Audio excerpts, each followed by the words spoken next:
Hello everyone, आज के इस सेशन में हम सॉल्व करने जा रहे हैं क्लास 10th बायोलॉजी के चैप्टर लाइफ प्रोसेसेस के इन टेक्स्ट क्वेश्चंस को। प्रीवियस सेशंस में हमने इस बड़े से चैप्टर के सारे टॉपिक्स को एकदम डिटेल में जाकर के डिस्कस कर लिया था, राइट? तो अब बारी आती है अपने चैप्टर में थोड़ा सा और आगे बढ़ने की और आपकी एनसीईआरटी बुक को कवर करने की। और इसीलिए इस सेशन में हम आपकी एनसीईआरटी बुक में इस चैप्टर के जो इन टेक्स्ट क्वेश्चंस दिए हुए हैं उन्हें हम करेंगे आज सॉल्व। और यही है हमारे आज के इस सेशन का टारगेट। होपफुली आप सभी को समझ में आया होगा। तो अब एक काम करते हैं, अपने इसी टारगेट को अचीव करने के लिए आइए हम करते हैं अपने सेशन की शुरुआत। So this is Vibhuti Khare, welcome to definite success Pathshala, एक ऐसा प्लेटफॉर्म जहाँ पर आपको प्रोवाइड करवाई जाती है एकदम क्वालिटी एजुकेशन, एक ऐसा प्लेटफॉर्म जहाँ पर एक चीज़ डेफिनेट है और वो है आप सभी की सक्सेस। तो इसी अच्छी बात से हम स्टार्ट करते हैं आज का हमारा ये सेशन, जहाँ पर हम डिस्कस करते करते सॉल्व करेंगे एनसीईआरटी इन टेक्स्ट क्वेश्चंस को। ओके, चलो आ जाओ फिर आज के सेशन की कहानी हम स्टार्ट करते हैं। पहला सवाल हमारे सामने आ चुका है, देखते हैं कि ये फर्स्ट क्वेश्चन एग्जैक्टली हमसे क्या पूछना चाह रहा है। Okay, why is diffusion insufficient to meet the oxygen requirements of multicellular organisms like humans? सवाल कुछ इस तरह से है कि जो मल्टी सेलुलर ऑर्गेनिजम्स होते हैं जैसे कि ह्यूमन बींग्स, तो हमारे अंदर ऑक्सीजन की रिक्वायरमेंट को फुलफिल करने के लिए डिफ्यूजन की जो प्रोसेस होती है वो इनसफिशिएंट क्यों हो जाती है? सवाल समझ में आया कि नहीं आया? मैं एक बार फिर से आपको बता देती हूँ। सवाल कुछ इस तरह से आपसे किया जा रहा है कि जब एक मल्टी सेलुलर ऑर्गेनिज्म की बॉडी में ऑक्सीजन की रिक्वायरमेंट को फुलफिल करने की बात आती है, तो फिर उस केस में डिफ्यूजन प्रोसेस को हम क्यों बोल देते हैं कि भाई तुमसे ना हो पाएगा? मतलब उस चीज़ के लिए डिफ्यूजन की जो प्रोसेस है वो इनसफिशिएंट क्यों हो जाती है? चलो अभी अपन कुछ देर के लिए एक मल्टी सेलुलर ऑर्गेनिज्म को छोड़ देते हैं, थोड़ा सा अपन उसको साइड में रख देते हैं। अपन सबसे पहले बात करते हैं एक यूनिसेलुलर ऑर्गेनिज्म की। मान लो बेटा हमारे पास क्या है, एक यूनिसेलुलर ऑर्गेनिज्म है, मतलब कि एक ऐसा ऑर्गेनिज्म जिसकी बॉडी में ले दे करके केवल एक ही सेल है, लाइक दिस। ठीक है, तो ये है अपना यूनिसेलुलर ऑर्गेनिज्म। अब देखो बेटा है क्या कि इस ऑर्गेनिज्म के अंदर, मतलब इसके इकलौते सेल के अंदर ऑक्सीजन बहुत कम है। ठीक है, ऑक्सीजन बहुत कम है। तो जाहिर सी बात है बेटा, अगर इस ऑर्गेनिज्म की बॉडी में, इसके इकलौते सेल में यदि ऑक्सीजन का कॉन्सेंट्रेशन कम होगा तो ये क्या चाहेगा कि इसको कहीं से ऑक्सीजन मिल जाए, क्योंकि इसके अंदर तो कम है ना। अब है क्या कि इस ऑर्गेनिज्म की बॉडी के बाहर जो इसका एक्सटर्नल एनवायरनमेंट है ना, यहाँ पर ऑक्सीजन का कॉन्सेंट्रेशन बहुत ज़्यादा है। इसके एक्सटर्नल एनवायरनमेंट में बेटा ऑक्सीजन का कॉन्सेंट्रेशन बहुत ज़्यादा है। तो इस ऑर्गेनिज्म की बॉडी के बाहर जो इसका एक्सटर्नल एनवायरनमेंट है, यहाँ पर जो ऑक्सीजन है बेटा, एनवायरनमेंट में जो ऑक्सीजन है, वो बोलेगी कि अरे अरे अरे, मैं तो जहाँ पर हूँ वहाँ पर मेरा कॉन्सेंट्रेशन ज़्यादा है, और सामने ऑर्गेनिज्म की बॉडी के अंदर, उसके इकलौते सेल के अंदर मेरा कॉन्सेंट्रेशन बहुत कम है। तो मुझे तो अपने हाई कॉन्सेंट्रेशन से लो कॉन्सेंट्रेशन में जाना चाहिए ना, जाना पड़ेगा ना। एग्जैक्टली बेटा यही होता है। क्लास 9th में तुम लोग डिफ्यूजन की प्रोसेस पढ़ के आए होंगे, बायोलॉजी और केमिस्ट्री दोनों में, कि चीज़ों की टेंडेंसी होती है कि वो अपने हाई कॉन्सेंट्रेशन रीजन से लो कॉन्सेंट्रेशन रीजन की तरफ जो है बढ़ती हैं आगे।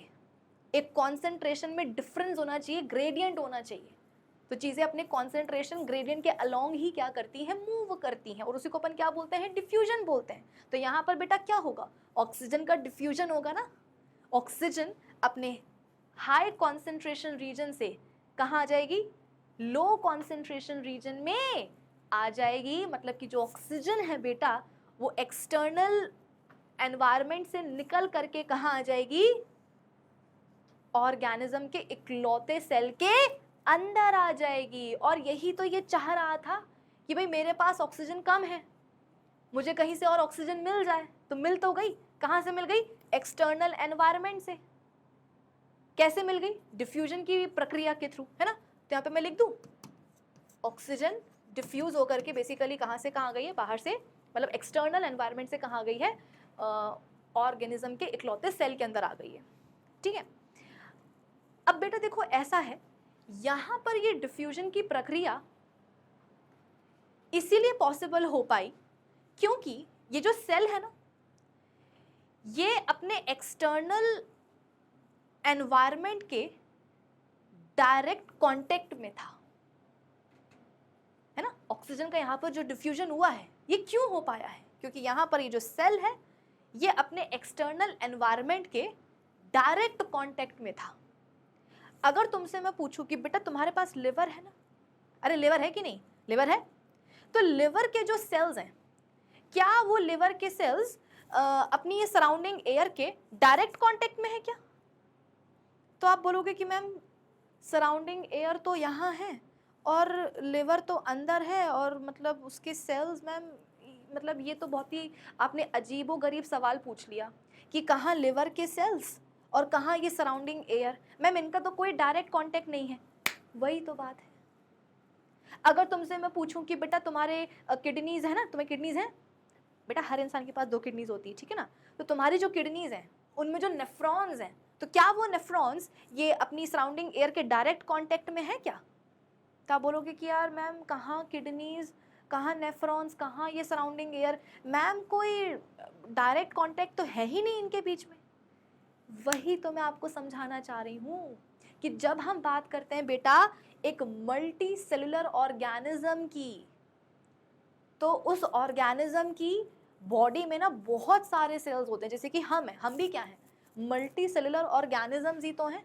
हमारी बॉडी में भी बहुत सारे सेल्स होते हैं बेटा, billions and trillions of cells होते हैं। और तुमको क्या लगता है कि हर सेल सराउंडिंग एयर के साथ डायरेक्ट कांटेक्ट में होता है क्या? नहीं होता। अगर डायरेक्ट कांटेक्ट बनता किसी सेल और सराउंडिंग एयर के बीच में, डायरेक्ट कांटेक्ट बनता, तो इस तरीके से डिफ्यूजन की प्रक्रिया हो जाती है जैसे कि यहाँ पर हुई है। But in case of unicellular organism, बेटा ये तो है ही ऐसा ऑर्गेनिज्म जिसकी बॉडी में ले दे करके केवल एक ही सेल है, तो वो जो एक सेल होगा ना वो सराउंडिंग एयर के डायरेक्ट कांटेक्ट में होगा, तो हो जाएगा यहाँ पे डिफ्यूजन। लेकिन हमारी बॉडी में तो billions and trillions of cells होते हैं।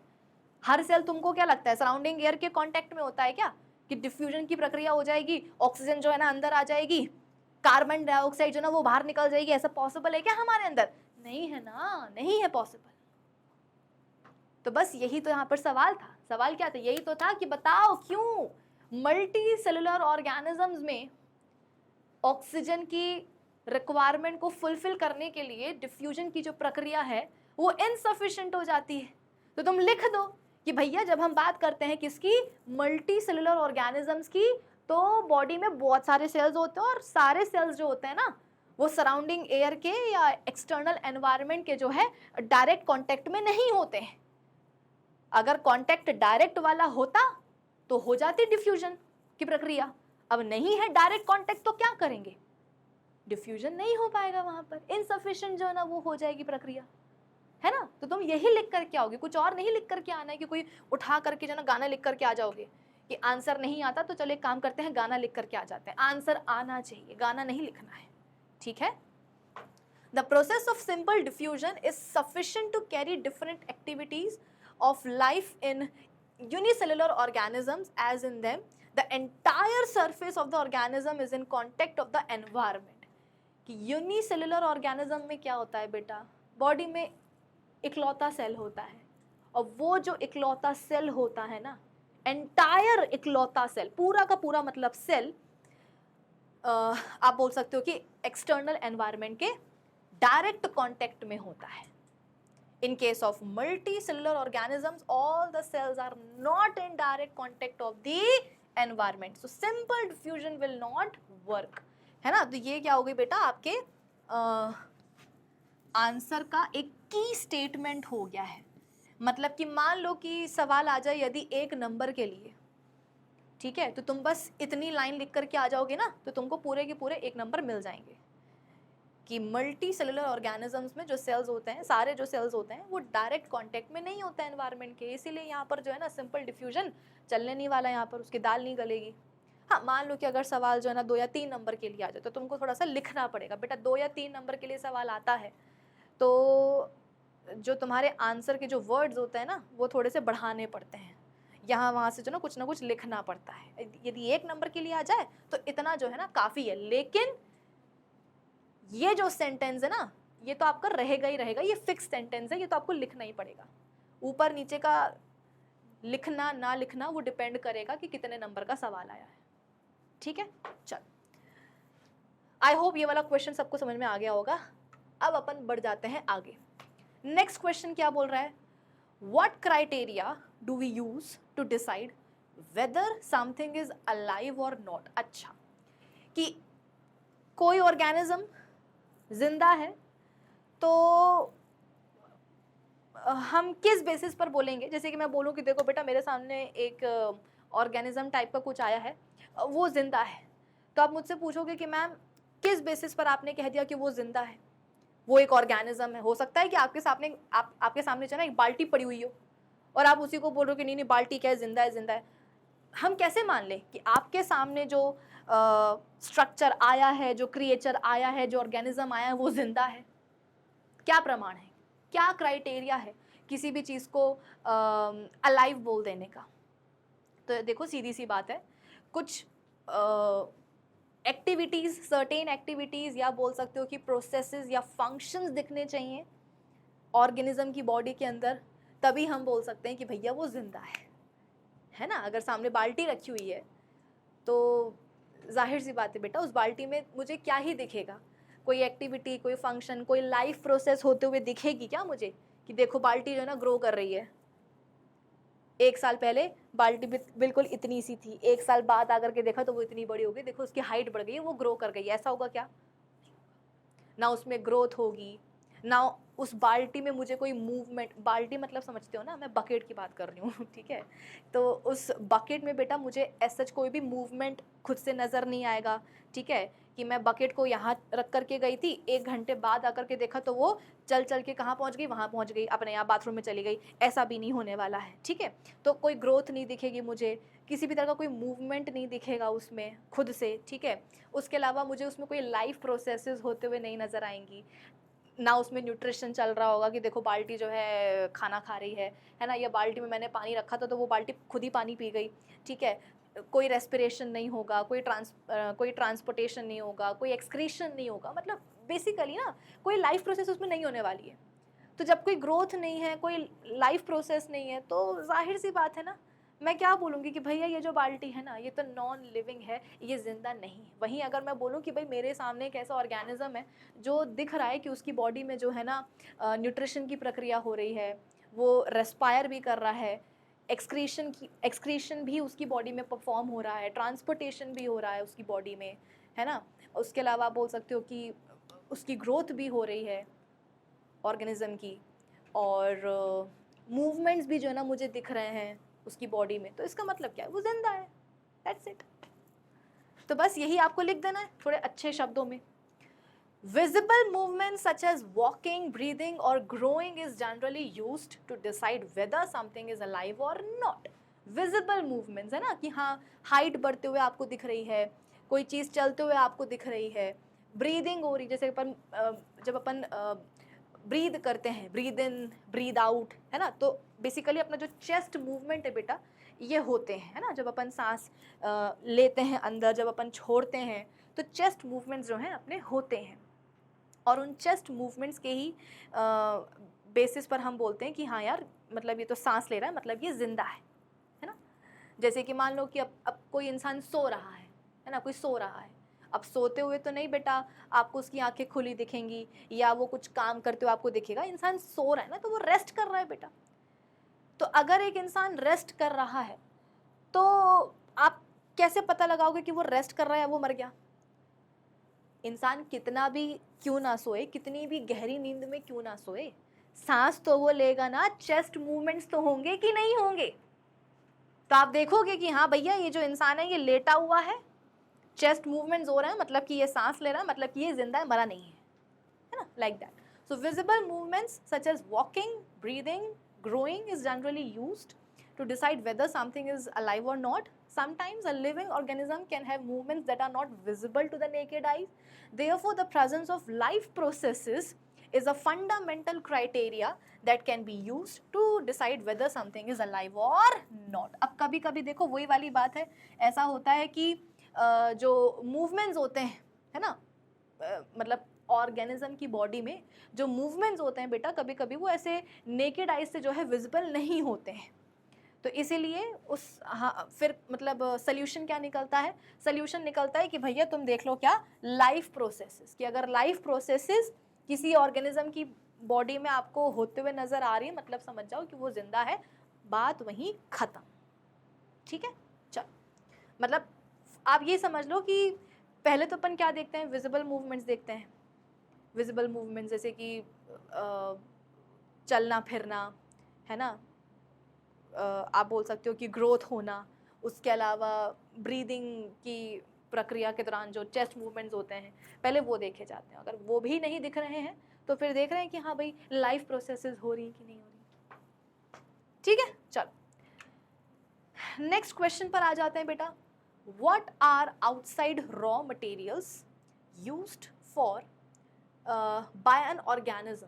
अच्छा, मतलब कि एक ऑर्गेनिज्म बेटा बाहर से, आप बोल सकते हो कि क्या रॉ मटेरियल्स जो है ना लेता है, मतलब उसको बाहर से कौन से रॉ मटेरियल्स की रिक्वायरमेंट होती है, ये बेसिकली आपसे पूछा जा रहा है ना. एक ऑर्गेनिज्म, देखो तुम भी तो एक ऑर्गेनिज्म ही हो ना, मतलब तुम क्या, मैं भी, मतलब हम सभी हैं. ठीक है, तो अपना थोड़ा सा दिमाग लगाओ कि भाई हमको बाहर से क्या क्या चीज़ों की ज़रूरत होती है, मतलब एज रॉ मटेरियल्स, जिससे कि हम सरवाइव कर पाएँ. तो सबसे पहला तो तुम बोलोगे कि मैम खाना चाहिए, बिना खाने के तो मतलब हम रह ही नहीं सकते हैं. अभी भी आप पढ़ा रही हो तो हम क्या कर रहे हैं, हम कुछ ना कुछ खा ही रहे हैं. तो फूड एक, आप बोल सकते हो कि बेसिक नेसेसिटी है.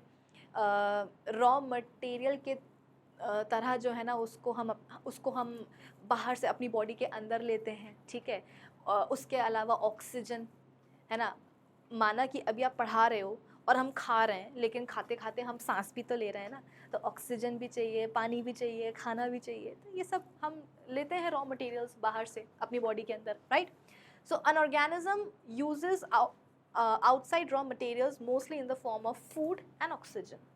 The raw materials required by an organism can be quite varied depending on the complexity of the organism and its environment. लेकिन हाँ, बेसिकली आप बोल सकते हो कि ऑक्सीजन एंड खाना तो चाहिए ही चाहिए. बाकी फिर और क्या क्या रॉ मटेरियल्स लगेंगे वो डिपेंड करेगा कि ऑर्गेनिज्म की बॉडी की कॉम्प्लेक्सिटी क्या है ना, किस एनवायरनमेंट में वो रह रहा है, वो उस पर डिपेंड करेगा. लेकिन खाना और ऑक्सीजन तो चाहिए ही है ना, पानी, खाना और हवा, ऐसा समझ लो. चलो, ये क्वेश्चन समझ में आ गया, आगे बढ़े. What processes would you consider essential for maintaining life? Life को मेंटेन करने के लिए तुम्हें क्या लगता है? देखो तुमसे पूछा गया है, तुम बताओ मुझे, तुम्हें क्या लगता है कि तुम्हारे हिसाब से लाइफ को मेंटेन करने के लिए असेंशियल प्रोसेसेस, मतलब कौन सी प्रोसेसेस हैं जो असेंशियल हैं? तो हम तो एक नंबर के चटोरे हैं, है ना. तो सबसे पहले तो हमारे दिमाग में क्या आएगा कि मैम खाना, बिना खाने के तो रह ही नहीं सकते हैं. अगर मम्मी बोल भी दें कि बेटा एक दिन का उपवास रख लो, फास्ट रख लो, तो हम उस पर जो है ना सोच करके जो है ना सर दुखने लग जाता है कि बाप रे, एक पूरा दिन कुछ खाने को नहीं मिलेगा क्या. बल्कि ऐसा होता है कि जिस दिन अपन फास्ट रखते हैं उस दिन अपन अपनी नॉर्मल डाइट से भी ज़्यादा खा लेते हैं. क्यों? क्योंकि दिमाग में रहता है कि अरे आज तो व्रत है, आज तो कुछ खा ही नहीं सकते हैं. तो कुछ नहीं खा सकते हैं के चक्कर में रोज़ के कंपैरिजन में ज़्यादा खा लेते हैं. कि अगर रोज़ दिन में सपोज़ लंच में तुम 2 रोटी खाते हो, तो जिस दिन तुम्हारा फास्ट होगा ना उस दिन तुम 4 पूड़ी खा जाओगे, 5 खा जाओगे. क्यों? रोटी नहीं खा सकते ना, इसलिए आज तो उपवास है, लाइक दैट, है ना. तो ये जोक्स अपार्ट, तो सवाल ये है कि अगर मम्मी ने बोल दिया कि बेटा व्रत रख लो, है ना, तो तुम बोलोगे कि नहीं मम्मी, बिना खाने के हम तो जी ही नहीं सकते हैं. Food is life mom, food is life. ठीक है, तो सबसे पहले तो न्यूट्रिशन होनी चाहिए, है ना. न्यूट्रिशन की प्रक्रिया बहुत ज़रूरी है. उसके अलावा एक्सक्रीशन, ट्रांसपिरेशन, बार बार मुंह में निकल आ रहा है, ट्रांसपोर्टेशन और ट्रांसपिरेशन, ट्रांसपोर्टेशन, ठीक है। उसके अलावा रेस्पिरेशन। तो बेटा ये सब असेंशियल लाइफ प्रोसेसेस हैं जो मिल करके ही क्या करती हैं, एक ऑर्गेनिज्म को लिविंग स्टेट में रखती हैं, ठीक है। So life processes such as nutrition, respiration, transportation, excretion, ये सभी असेंशियल प्रोसेसेस हैं जो एक ऑर्गेनिज्म के अंदर होनी ही चाहिए, तभी जाकर के वो जिंदा रह पाएगा। अगर नहीं होगा तो क्या होगा, मर जाएगा, है ना। मरना नहीं है, जिंदा रहना है। तो बस ये सब प्रोसेसेस जो हैं असेंशियली ऑर्गेनिज्म की बॉडी में होनी चाहिए, ठीक है। चलो नेक्स्ट क्वेश्चन पर आ जाते हैं बेटा। What are the differences between autotrophic and heterotrophic nutrition. Autotrophic और हेट्रोट्रॉफिक न्यूट्रिशन में क्या डिफरेंसेस होते हैं वो आपको बताने हैं। देखो एक मेजर डिफरेंस तो आप ये लिख सकते हो कि इन ऑटोट्रॉफिक न्यूट्रिशन ऑर्गेनिजम्स जो होते हैं वो अपना खाना, अपना जो खाना है वो खुद सिंथेसाइज करते हैं, ठीक है। In autotrophic mode of nutrition organisms अपना खाना, अपने खाने की व्यवस्था खुद करते हैं, खुद बनाते हैं, खुद सिंथेसाइज करते हैं। But in heterotrophic mode of nutrition organisms अपना खाना खुद सिंथेसाइज नहीं कर सकते हैं। तो वो अपने खाने के लिए, अपने फूड के लिए, अपने न्यूट्रिशन के लिए दूसरे ऑर्गेनिजम्स पर डिपेंडेंट होंगे।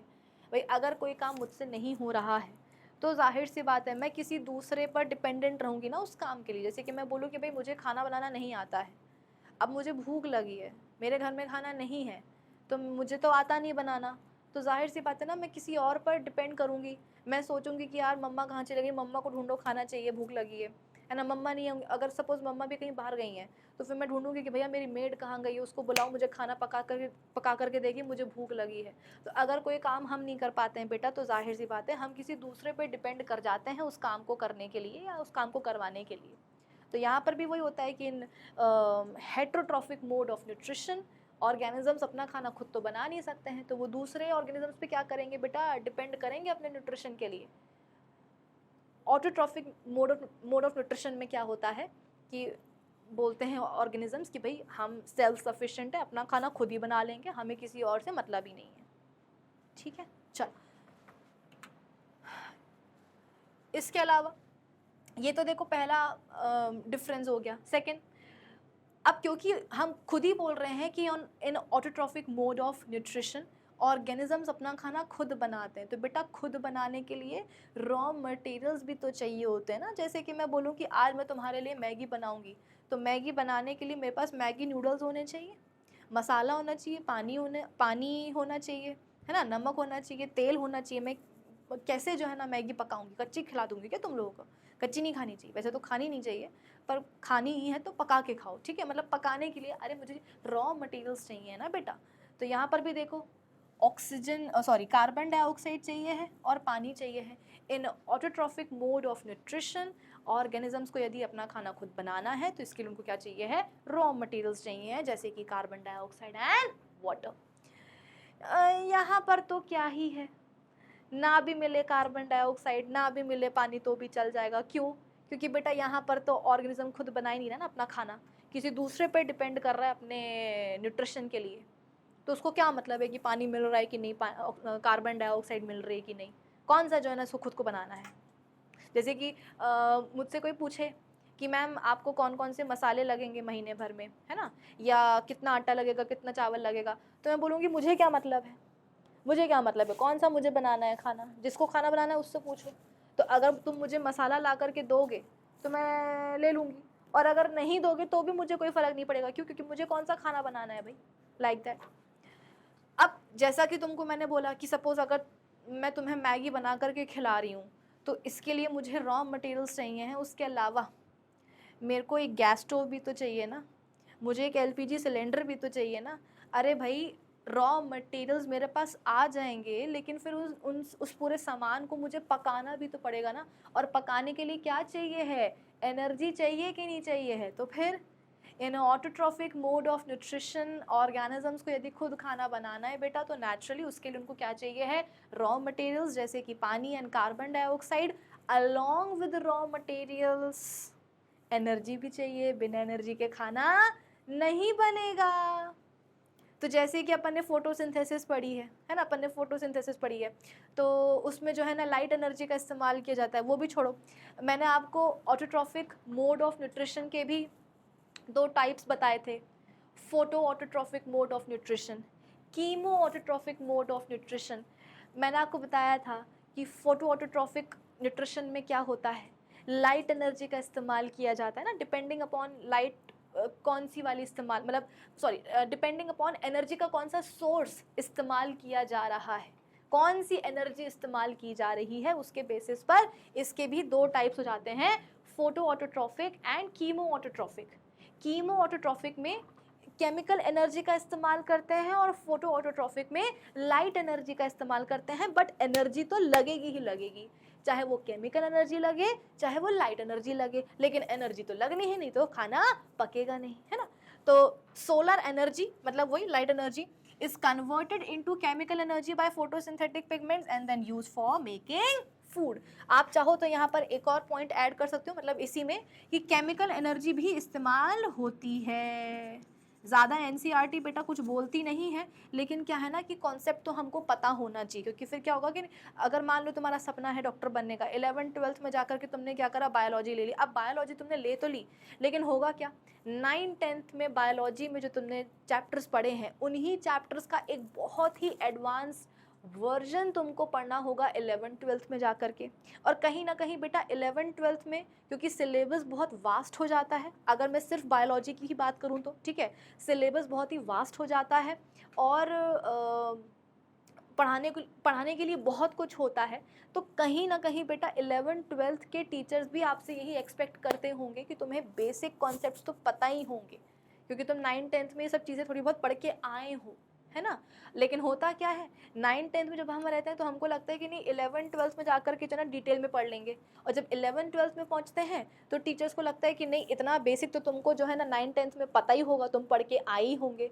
तो इस चक्कर में होता क्या है ना बेटा, जो बेसिक कॉन्सेप्ट्स होते हैं ना, वो 9th-10th में भी नहीं हो पाते हैं और 11th-12th में भी नहीं हो पाते हैं, क्योंकि 9th-10th को लगता है कि 11th-12th में जाके पढ़ लेंगे, 11th-12th के टीचर्स को लगता है कि तो तुम पढ़ के आए होंगे, तो वो क्या करते हैं सीधे से फिर एडवांस लेवल को पढ़ाना शुरू कर देते हैं, और बच्चे उसी में फंस के जो ना उलझ जाते हैं कि अरे यार अब क्या करें, हमने सोचा था कि 11th-12th में जाकर के पढ़ लेंगे, लेकिन 11th-12th में तो टीचर ने बोला कि तुम तो पढ़ के आए हो ना, चलो अब अपन पढ़ते हैं एडवांस लेवल। तो बेटा जब तक आपकी नींव जो है ना स्ट्रांग नहीं होगी, तो उसके ऊपर बिल्डिंग आप कैसे जो है ना मजबूत बना सकते हो। तो फाउंडेशन को, बेसिक कॉन्सेप्ट्स को अपने इतना स्ट्रांग कर लो कि उसके ऊपर आप कॉन्सेप्ट की कितनी भी ऊंची और बड़ी बिल्डिंग क्यों ना बनाओ, वो टिकी रहे, वो गिरे ना। आई बात समझ में। जब हम बात करते हैं हेट्रोट्रॉफिक न्यूट्रिशन की, सो chemical energy is not taken up directly, instead it is obtain from the food taken in. मतलब यहाँ पर देखो एनर्जी तो चाहिए ही है, लेकिन एज सच जैसे कि रॉ मटेरियल्स की यहाँ पर डायरेक्ट रिक्वायरमेंट नहीं है, वैसे एनर्जी की भी नहीं होती है, ठीक है। Next point, chlorophyll is needed. जब तक कि बेटा जो हमारे प्रोड्यूसर्स हैं, बोले तो जो ग्रीन प्लांट्स हैं, जब तक कि उनमें क्लोरोफिल पिगमेंट नहीं होगा, तब तक आप उनको कितना भी सामान ला करके दे दो, रॉ मटेरियल्स दे दो, है ना, एनर्जी दे दो, जब तक कि क्लोरोफिल पिगमेंट नहीं होगा बेटा आगे प्रक्रिया होगी कैसे फोटोसिंथेसिस की। यहाँ पर तो फोटोसिंथेसिस नामक कोई भी पिगमेंट की रिक्वायरमेंट होती नहीं है। हम तो भैया क्लोरोफिल को पढ़ते हैं, है ना, हमारी खुद की बॉडी में कोई क्लोरोफिल नहीं होता है। क्यों?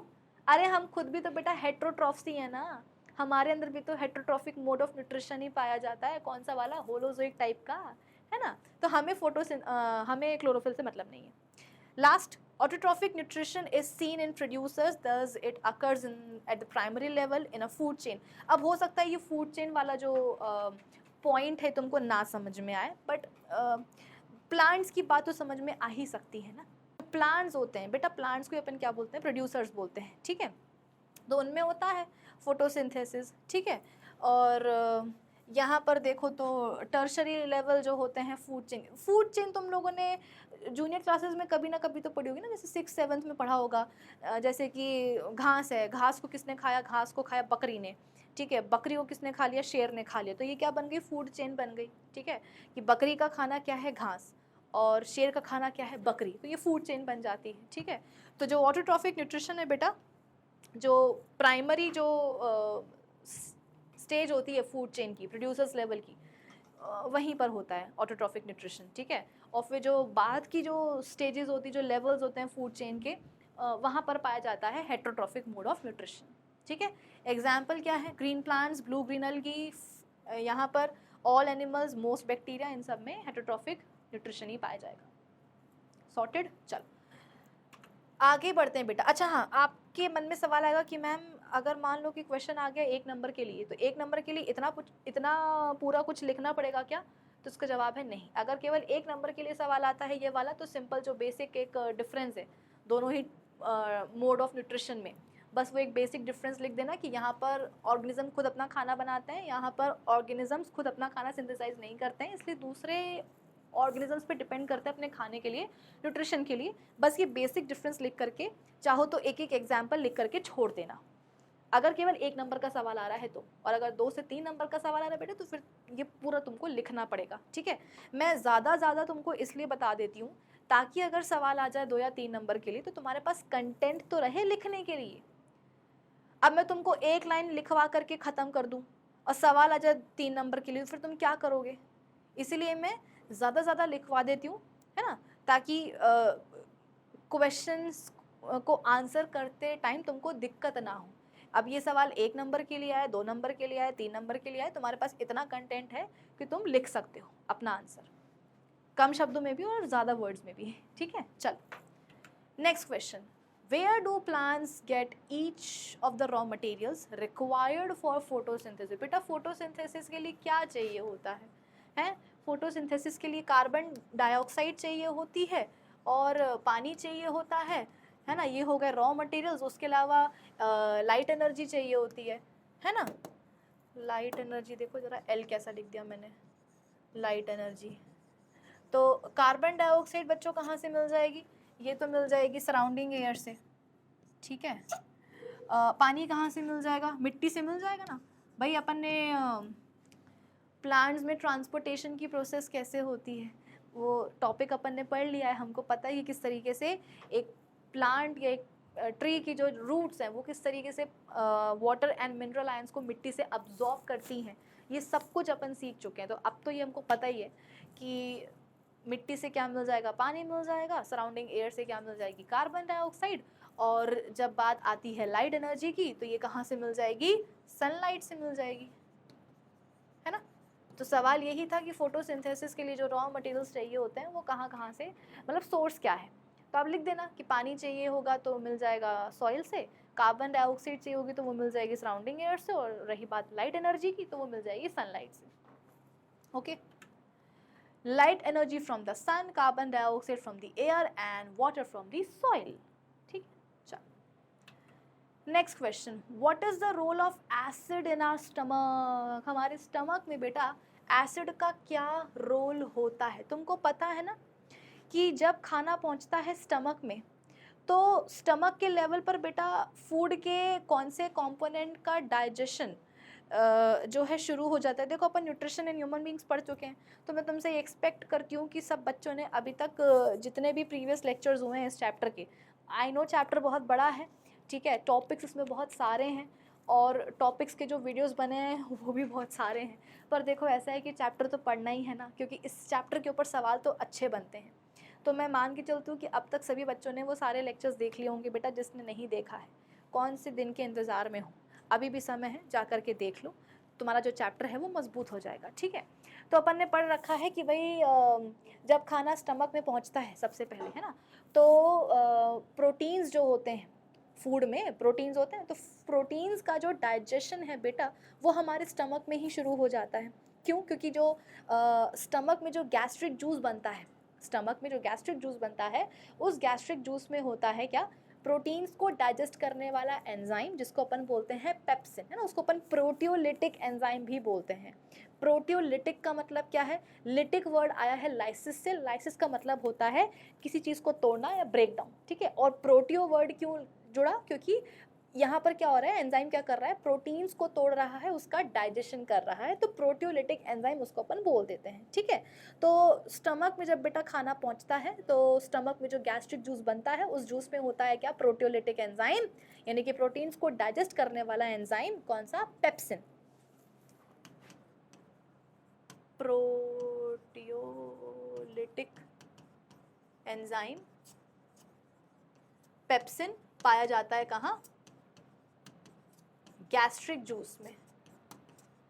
और ये क्या करेगा भाई, जैसे ही खाना पहुंचा कहाँ? हमारे स्टमक में, उस खाने से जाकर के बेटा गैस्ट्रिक जूस है ना, ये गैस्ट्रिक जूस अच्छी तरह से जाकर के ऐसे मिक्स हो जाएगा। जैसे कि सपोज ये खाना है, ये क्या है, ये कहाँ पहुंचा खाना? स्टमक में पहुंचा, और स्टमक में क्या हुआ? गैस्ट्रिक जूस रिलीज हो गया। तो ये जूस जाकर के इसके साथ, खाने के साथ ऐसे जाकर के मस्त तरीके से मिक्स हो जाएगा। तो इस गैस्ट्रिक जूस में जो पेप्सिन एंजाइम होगा बेटा, ये क्या करेगा?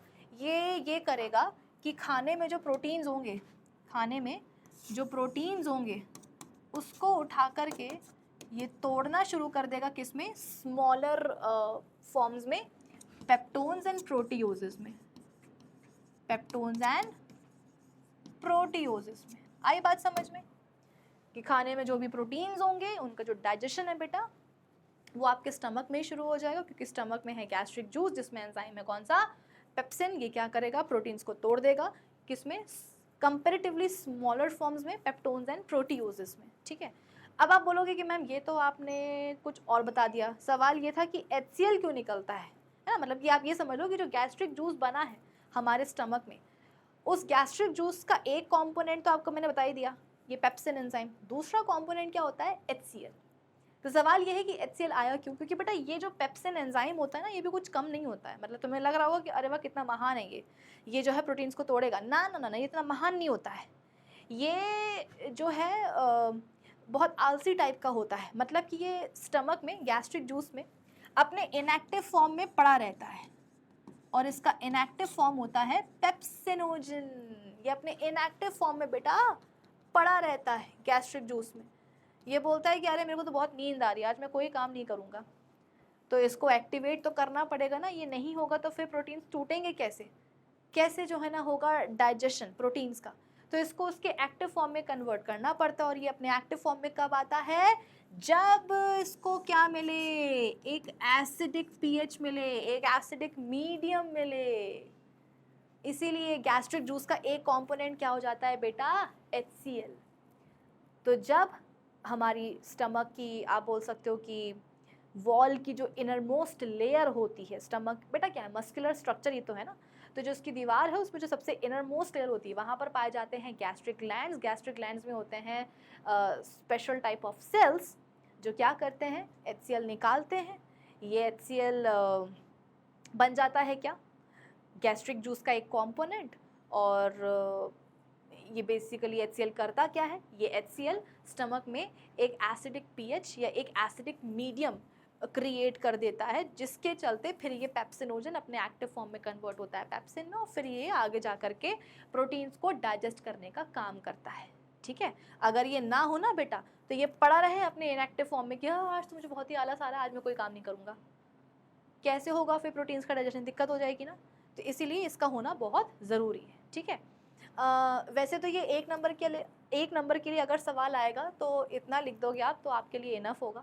इनफैक्ट 2 नंबर के लिए भी अगर ये सवाल आए तो ये लिख दोगे सिंपल तो इनफ होगा। लेकिन मान लो कि अगर 3 नंबर का सवाल आ जाए, वैसे आना नहीं चाहिए लेकिन मान लो कि अगर आ जाए, तो यहाँ पर आप HCl का एक और फंक्शन लिख सकते हो कि खाने में जो भी, अब अपनी तो आदत होती है ना कि जो सड़क के किनारे जो दुकानें लगी रहती हैं, रेडी, उस पे जा कर के जो है खाते हैं, है ना। आपने बोला कि भैया एक और पानी पूरी देना, तो भैया क्या करते हैं? पानी पूरी मस्त बना करके देते हैं। तो उसमें क्या होता है भाई? खाना जो आप खाते हो ना, गंदा खाना, तो उसमें जो है जर्म्स आ जाते हैं बेटा, जो इन्फेक्शन कॉज कर सकते हैं, फूड पॉइजनिंग कॉज कर सकते हैं।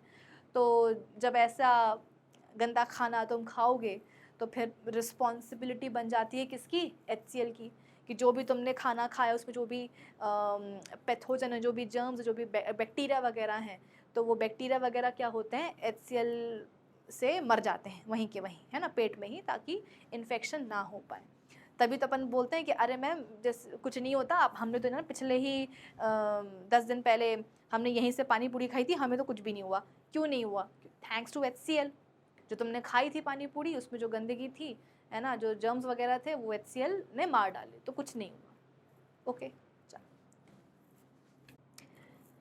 so HCl creates the acidic medium which facilitates the action of enzyme pepsin. Okay, चलो नेक्स्ट क्वेश्चन पर आ जाते हैं बेटा। What is the function of digestive enzymes? सवाल पूछ रहा है कि भाई डाइजेस्टिव एंजाइम्स का क्या फंक्शन होता है। और बिल्कुल पिछले वाले ही सवाल में हमने एक डाइजेस्टिव एंजाइम की बात करी है। किसकी बात करी थी? पेप्सिन की ना। पेप्सिन क्या है? एक डाइजेस्टिव एंजाइम ही तो है। वो कौन से फूड कंपोनेंट का डाइजेशन करता है? प्रोटीन्स का। अभी तो देखा था हमने। क्या करता है पेप्सिन एंजाइम? प्रोटीन्स को उठा करके तोड़ देता है इनटू पेप्टोन्स एंड प्रोटियोजेस। आगे जाकर के वो पेप्टोन्स एंड प्रोटियोजेस भी टूटते हैं अमीनो एसिड्स में।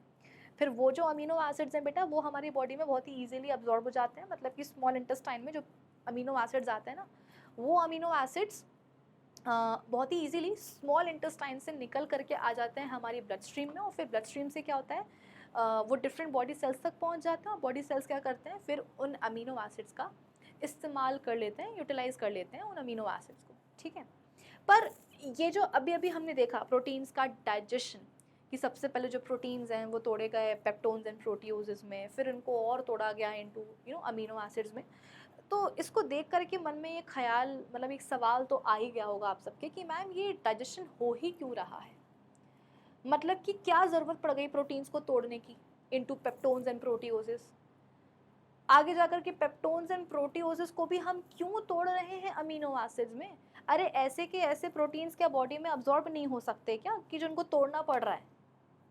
एग्जैक्टली, यही तो पॉइंट है कि हमारे खाने में बेटा जो प्रोटीन्स होते हैं ना, वो आप समझ लो कि बहुत ही बड़े बड़े मॉलिक्यूल्स होते हैं। They are bigger and larger molecules. वो एज सच आकर के बॉडी में यूं ही मुंह उठा करके अब्जॉर्ब नहीं हो पाएंगे। इसलिए ज़रूरी होता है प्रोटीन्स को उनके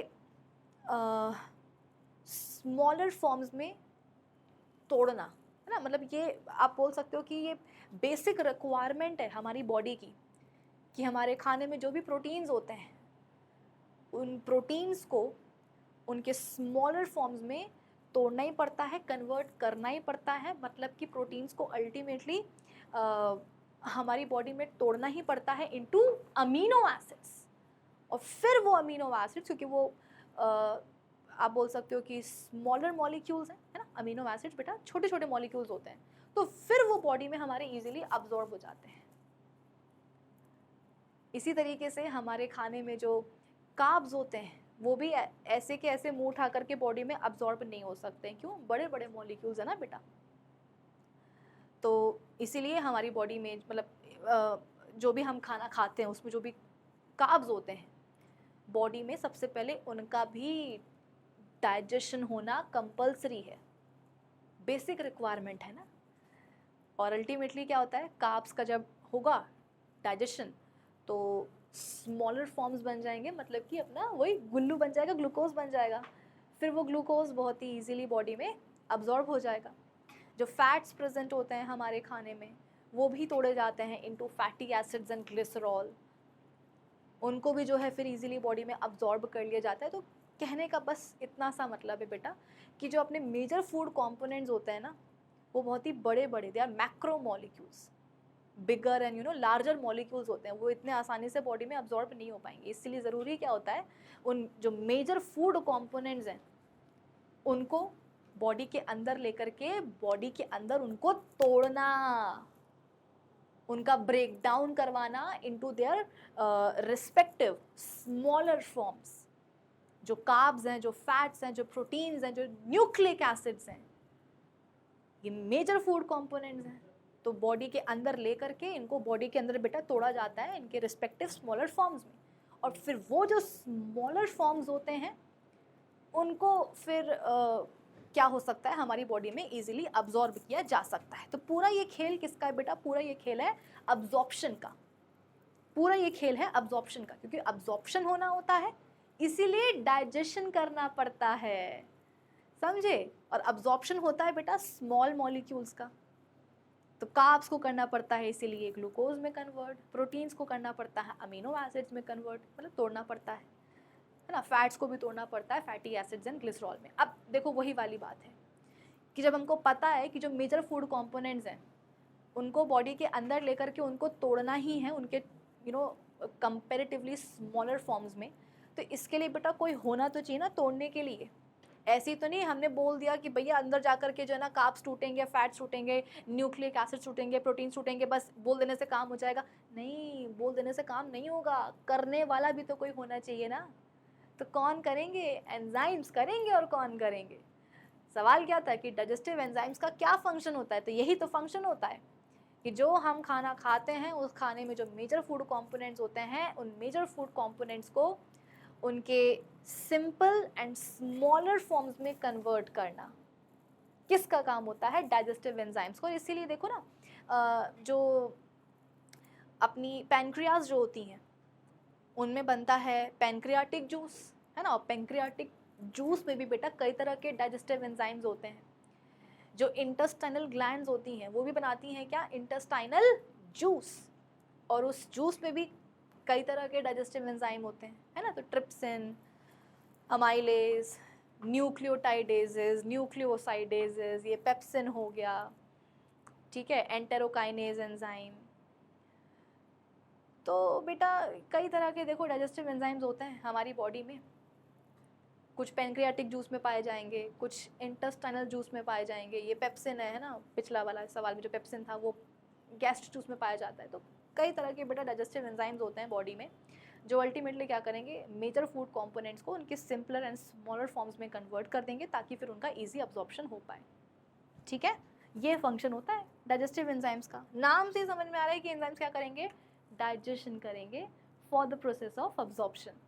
So digestive enzymes such as amylase, lipase, pepsin, trypsin, etc. help in breaking down of complex food particles into, या एक काम करो बेटा, particles को हटा करके ना यहाँ पर components कर दो। जो कॉम्प्लेक्स फूड कंपोनेंट्स होते हैं ना, अगर आपने पार्टिकल्स बोला ना तो कहीं ना कहीं बेटा वो ऐसा लगेगा कि जो आप खाना खा रहे हो ना उसके छोटे छोटे पीसेस हो रहे हैं। तो बेटा वो तो अपने दांत करते हैं। इतना बड़ा आपने पिज़्ज़ा का स्लाइस खाया है, मुंह के अंदर लिया है, तो उसको छोटे छोटे पार्टिकल्स में तोड़ना पड़ेगा, तो वो तो दांत कर देते हैं, है ना। तो वो पार्टिकल्स यहाँ पर वो वर्ड सही नहीं है, कंपोनेंट्स लिखोगे तो ज़्यादा सही रहेगा कि जो मेजर फूड कंपोनेंट्स होते हैं उनको तोड़ने का काम किसका होता है? डाइजेस्टिव एंजाइम्स का होता है into their simple ones. The simpler particles या फॉर्म्स आप लिख सकते हो can be easily absorb by the blood and thus transported to all the cells of the body. Easily blood में वो आ जाएंगे और फिर वहाँ से डिफरेंट बॉडी सेल्स तक ट्रांसपोर्ट कर दिए जाएंगे, तो वो काम आसान हो जाएगा, ठीक है। चल अब नेक्स्ट क्वेश्चन के ऊपर आ जाते हैं बेटा। How is the small intestine designed to absorb digested food? और बेटा ये एक ऐसा सवाल है जो कई बार बोर्ड एग्जाम में पूछा गया है, कई बार पूछा गया। अभी हम आगे जा करके जब आपके एग्जाम वगैरह नज़दीक आ जाएंगे तो अपन वो भी करेंगे ना, रिविजन करेंगे चैप्टर्स का, इंपॉर्टेंट क्वेश्चंस भी अपन सॉल्व करेंगे। तो वहाँ पर आप देखोगे कि कई बार बोर्ड एग्जाम में बेटा ये मतलब सवाल आ चुका है कि स्मॉल इंटेस्टाइन किस तरीके से डिज़ाइन होती है कि वहाँ पर जो है खाने का अब्जॉर्प्शन हो जाता है, ठीक है। तो ये बहुत इंपॉर्टेंट क्वेश्चन है और इस सवाल का जो जवाब है वैसे तो आप सभी को पता ही है, लेकिन एनसीईआरटी भी बहुत ही खूबसूरत तरीके से जो है इस सवाल का जवाब देती है। एनसीईआरटी मैंने आपको रीड करवाई है पूरी, तो आप चाहो तो अभी भी अपनी एनसीईआरटी बुक खोल करके बैठ सकते हो और यहाँ पर जो न्यूट्रिशन वाला जो टॉपिक है ना, वहाँ पर देखना विलाय के बारे में जहाँ दिया हुआ है, पिक्चर भी दी हुई है एनसीईआरटी बुक में, ठीक है। तो वहाँ पर देखते हैं पैराग्राफ दिया हुआ है, वो पूरा का पूरा अगर आप पैराग्राफ याद करके लिख सको तो बहुत ही बढ़िया हो जाएगा। नहीं तो फिर अपने शब्दों में भी लिख सकते हैं, ऐसा नहीं कि बस रटना है, रटना नहीं है बेटा, मुद्दा ये कि समझ में आना चाहिए, है ना। तो अपन बोल सकते हैं कि भैया जो हमारी स्मॉल इंटेस्टाइन होती है ना, उसके स्पेशल डिजाइनिंग फीचर पूछे गए हैं for the process of absorption of food components, right. तो आप लिख सकते हो कि स्मॉल इंटेस्टाइन की जो लाइनिंग होती है वहाँ पर फिंगर लाइक प्रोजेक्शंस पाए जाते हैं। जैसे सपोज ये क्या है? स्मॉल इंटेस्टाइन है और इसकी जो लाइनिंग होगी बेटा, लाइनिंग में क्या पाए जाएंगे? फिंगर लाइक ऐसे प्रोजेक्शंस पाए जाएंगे और इन्हीं फिंगर लाइक प्रोजेक्शंस को अपन क्या बोलते हैं?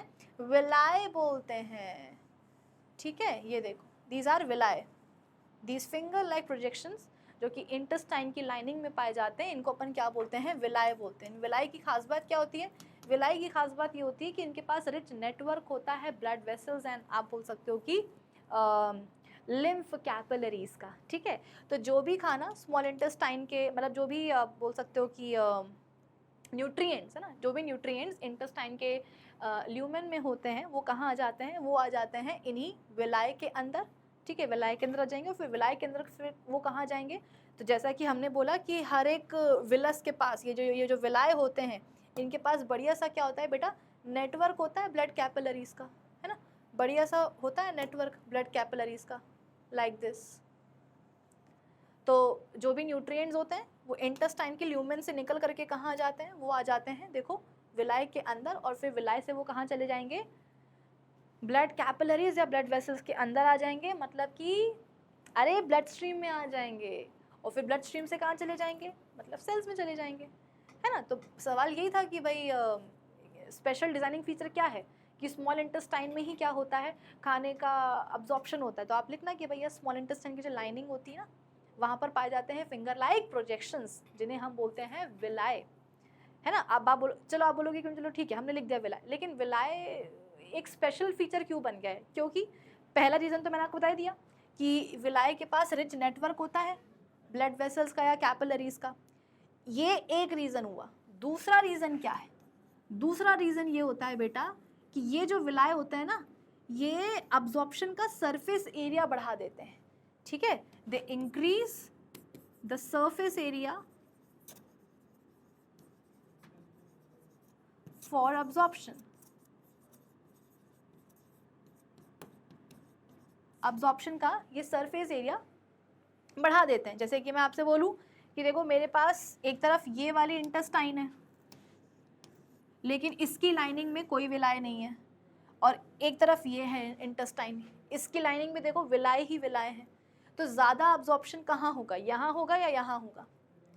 दिमाग लगाने वाली बात है बेटा, ये जो इंटेस्टाइन है इसकी लाइनिंग में जो विलाय हैं, ठीक है, विलाय के थ्रू बहुत ही ईजीली, जैसा कि हमने देखा कि अब्जॉर्प्शन हो जाएगा। ये देखो अब्जॉर्प्शन यहाँ से भी होगा, यहाँ से भी होगा, यहाँ से भी होगा, यहाँ से भी होगा, यहाँ से भी, यहाँ से भी, है ना, यहाँ से भी, यहाँ से भी। तो विलाय है तो ये क्या कर रहे हैं, अब्जॉर्प्शन का सरफेस एरिया बढ़ा रहे हैं। यहाँ पर तो विलाय ही नहीं है, तो बस ऐसे कि ऐसे क्या होगा, अब्जॉर्प्शन हो जाएगा। मतलब सरफेस एरिया यहाँ पर क्या है बेटा, अब्जॉर्प्शन का कम है। जितना ज़्यादा सरफेस एरिया होगा अब्जॉर्प्शन के लिए, अब्जॉर्प्शन उतने अच्छे तरीके से होगा। आप इसको ऐसे समझो, देखो मैं समझाती हूँ। कभी अगर आप लोग मार्केट गए हो शॉपिंग करने के लिए बेटा, तो आजकल मार्केट में ना कुछ इस तरीके के कपड़े आने लग गए हैं डस्टिंग वगैरह करने के लिए। ऐसे प्लेन रहते हैं, येलो पिंक, ऐसे ब्राइट कलर्स के होते हैं, ब्लू कलर के, ठीक है, और उन्हीं के ऊपर ना ऐसे ऐसे कुछ उभरे हुए से ऐसे स्ट्रक्चर पाए जाते हैं ऐसे।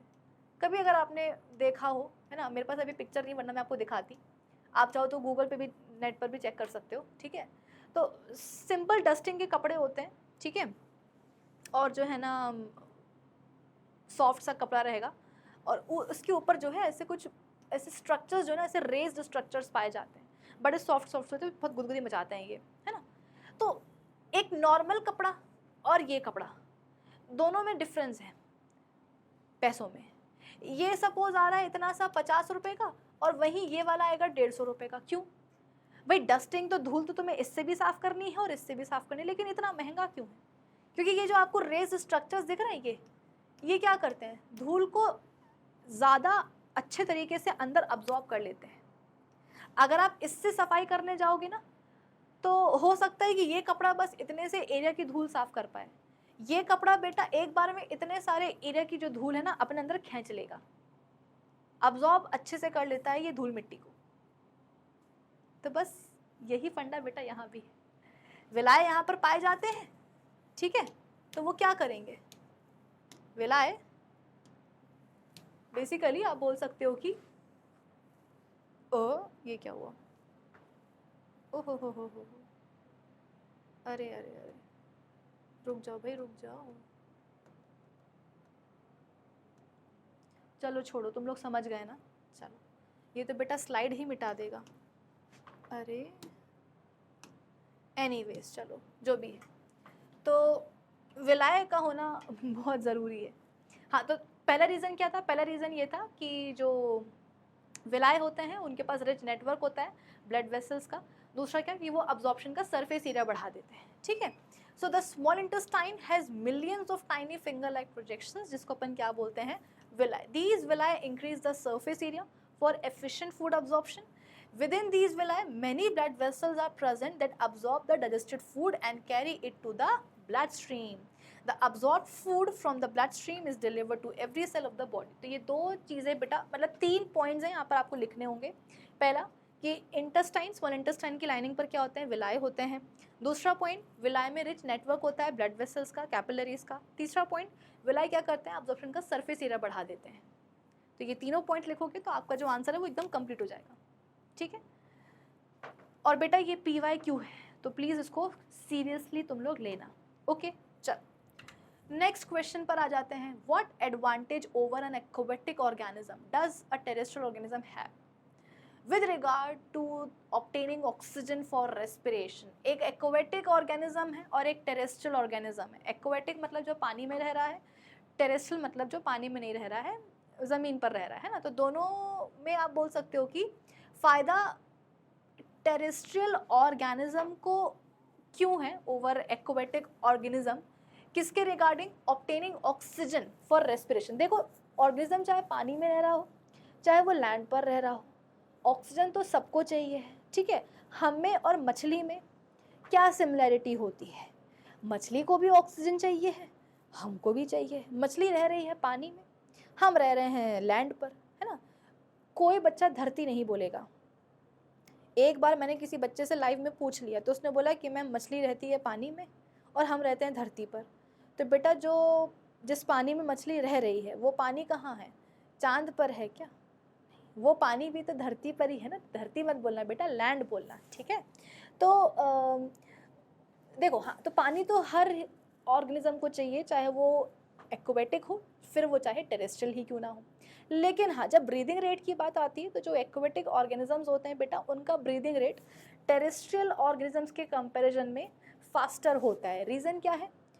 एक्वेटिक ऑर्गेनिज्म को जो ऑक्सीजन मिलती है वो कहाँ से मिलती है? पानी से. भाई पानी में जो डिजॉल्व ऑक्सीजन होती है ना, वाटर में जो डिजॉल्व ऑक्सीजन होती है वही ऑक्सीजन लेते हैं एक्वेटिक ऑर्गेनिज्म अपनी बॉडी के अंदर. वहीं जो टेरेस्ट्रियल ऑर्गेनिजम्स है बेटा, वो ऑक्सीजन कहाँ से लेते हैं? सराउंडिंग एयर से. अब होता क्या है कि पानी में जो डिजॉल्व ऑक्सीजन है ना बेटा, वो कम है और सराउंडिंग एयर में ऑक्सीजन का कॉन्सेंट्रेशन ज़्यादा है. आप इसको ऐसे समझो. देखो, मैं अच्छा सा एग्जांपल देती हूँ आपको, तो आपको शायद जल्दी समझ में आएगा. अब एग्जांपल भी टाइम पर अगर याद आ जाए तो फिर बात ही क्या है. जैसे मान लो कि मैं गई हूँ शॉपिंग करने. ठीक है, मैं गई हूँ शॉपिंग करने और जो दुकान है ना, वो जो स्टोर है वो अभी अभी खोला है. तो जब स्टोर अभी अभी खोला है, मतलब मैं सुबह सुबह चली गई हूँ, तो पूरा जो सामान है वो रीस्टॉक वगैरह हुआ है, तो स्टोर पूरा सामान से भरा हुआ है. ठीक है. तो मैं बहुत ही धीरे धीरे शॉपिंग करूँगी, आराम आराम से, कि हाँ चलो ये भी उठा लिया, हाँ चलो ये भी उठा लिया, हाँ वो भी देख लिया, सब देख लिया, सब ले लिया. अब वहीं अगर मैं रात के टाइम पर जाऊँ स्टोर बंद होने के 10 मिनट पहले, तो मुझे जल्दबाजी रहेगी. क्यों जल्दबाजी रहेगी? इसलिए क्योंकि स्टोर बंद होने वाला है? नहीं. हाँ, स्टोर तो बंद होने ही वाला है, लेकिन फिर भी मुझे जल्दबाजी रहेगी. मैं फटाफट जो ना सामान उठाऊंगी. क्यों? क्योंकि अब स्टोर बंद होने वाला है, रात का समय हो चुका है और ऑलरेडी सामान ख़त्म हो चुका है. मतलब ख़त्म मतलब ऐसे कि बहुत कम बचा है सामान. तो मुझे दिमाग में ये रहेगा कि यार मैं जल्दी से सामान उठा लूँ, वरना क्या होगा, शाम हो चुकी है और भी लोग आ रहे हैं, तो पता चला कोई और आकर के लेके चला गया, मेरे पास वो सामान आया नहीं. तो मैं क्या करूँगी, बहुत स्पीड में जाकर के शॉपिंग करूँगी. अब आई बात समझ में? अब टेरेस्ट्रियल, मतलब कहने का मतलब ये है कि अगर सामान ज़्यादा है स्टोर में तो शॉपिंग में आराम से करूँगी. और मुझे दिख रहा है कि सामान लोग इस्तेमाल कर रहे हैं, लोग खरीद रहे हैं, सामान की कमी हो रही है, शॉर्टेज हो रही है, तो मैं जल्दी जल्दी शॉपिंग करूँगी क्योंकि और सामान कहीं ख़त्म ना हो जाए. तो वैसे ही होता है टेरेस्ट्रियल और एक्वेटिक ऑर्गेनिजम्स के साथ, कि टेरेस्ट्रियल ऑर्गेनिजम्स को ऑक्सीजन मिलती है सराउंडिंग एयर में. सराउंडिंग एयर में क्या है, ऑक्सीजन का कॉन्सेंट्रेशन ज़्यादा है, तो वो आराम से क्या करते हैं, सांस लेते हैं कि हाँ कौन सी ऑक्सीजन ख़त्म हो रही है तो आराम से लेते हैं. मतलब जो उनका ब्रीदिंग रेट है वो नॉर्मल रहता है. बट जब अपन बात करते हैं एक्वेटिक ऑर्गेनिजम्स की, तो उनको ऑक्सीजन मिल रही है पानी से, और पानी में डिजॉल्व ऑक्सीजन का कॉन्सेंट्रेशन कम है. तो अगर पता है कि कोई चीज़ कम है तो जल्दबाजी होगी कि नहीं होगी? तो एक्वेटिक ऑर्गेनिजम्स को लगेगा कि अरे बाप रे, पानी में तो ऑक्सीजन कम है, लेकिन बॉडी की जो सेल्स हैं उनको तो मतलब चाहिए है ऑक्सीजन ज़्यादा। तो इसलिए क्या होता है, जो एक्वेटिक होते हैं ना ऑर्गेनिजम्स, वो अपना ब्रीदिंग रेट बेटा फास्ट कर लेते हैं, ताकि जल्दी जल्दी क्या हो, ऑक्सीजन उनकी बॉडी के अंदर आए, है ना, और जो रिक्वायरमेंट है वो फुलफिल हो सके। ठीक है, चल ये भी बेटा एक PYQ है, सवाल आ चुका है मतलब ऐसा बोर्ड एग्जाम में, और NCERT भी बहुत खूबसूरत लाइनों में जो है ना इस सवाल का आंसर लिखती है। Terrestrial organisms take up oxygen from the atmosphere, where aquatic animals जो होते हैं वो उनको मिलती है ऑक्सीजन कहाँ से, पानी से। Air contains more oxygen as compared to water. Since the content of oxygen is in air is high, the terrestrial animals do not have to breathe faster to get more oxygen. Therefore, unlike aquatic animals, terrestrial animals do not need adaptations for gaseous exchange.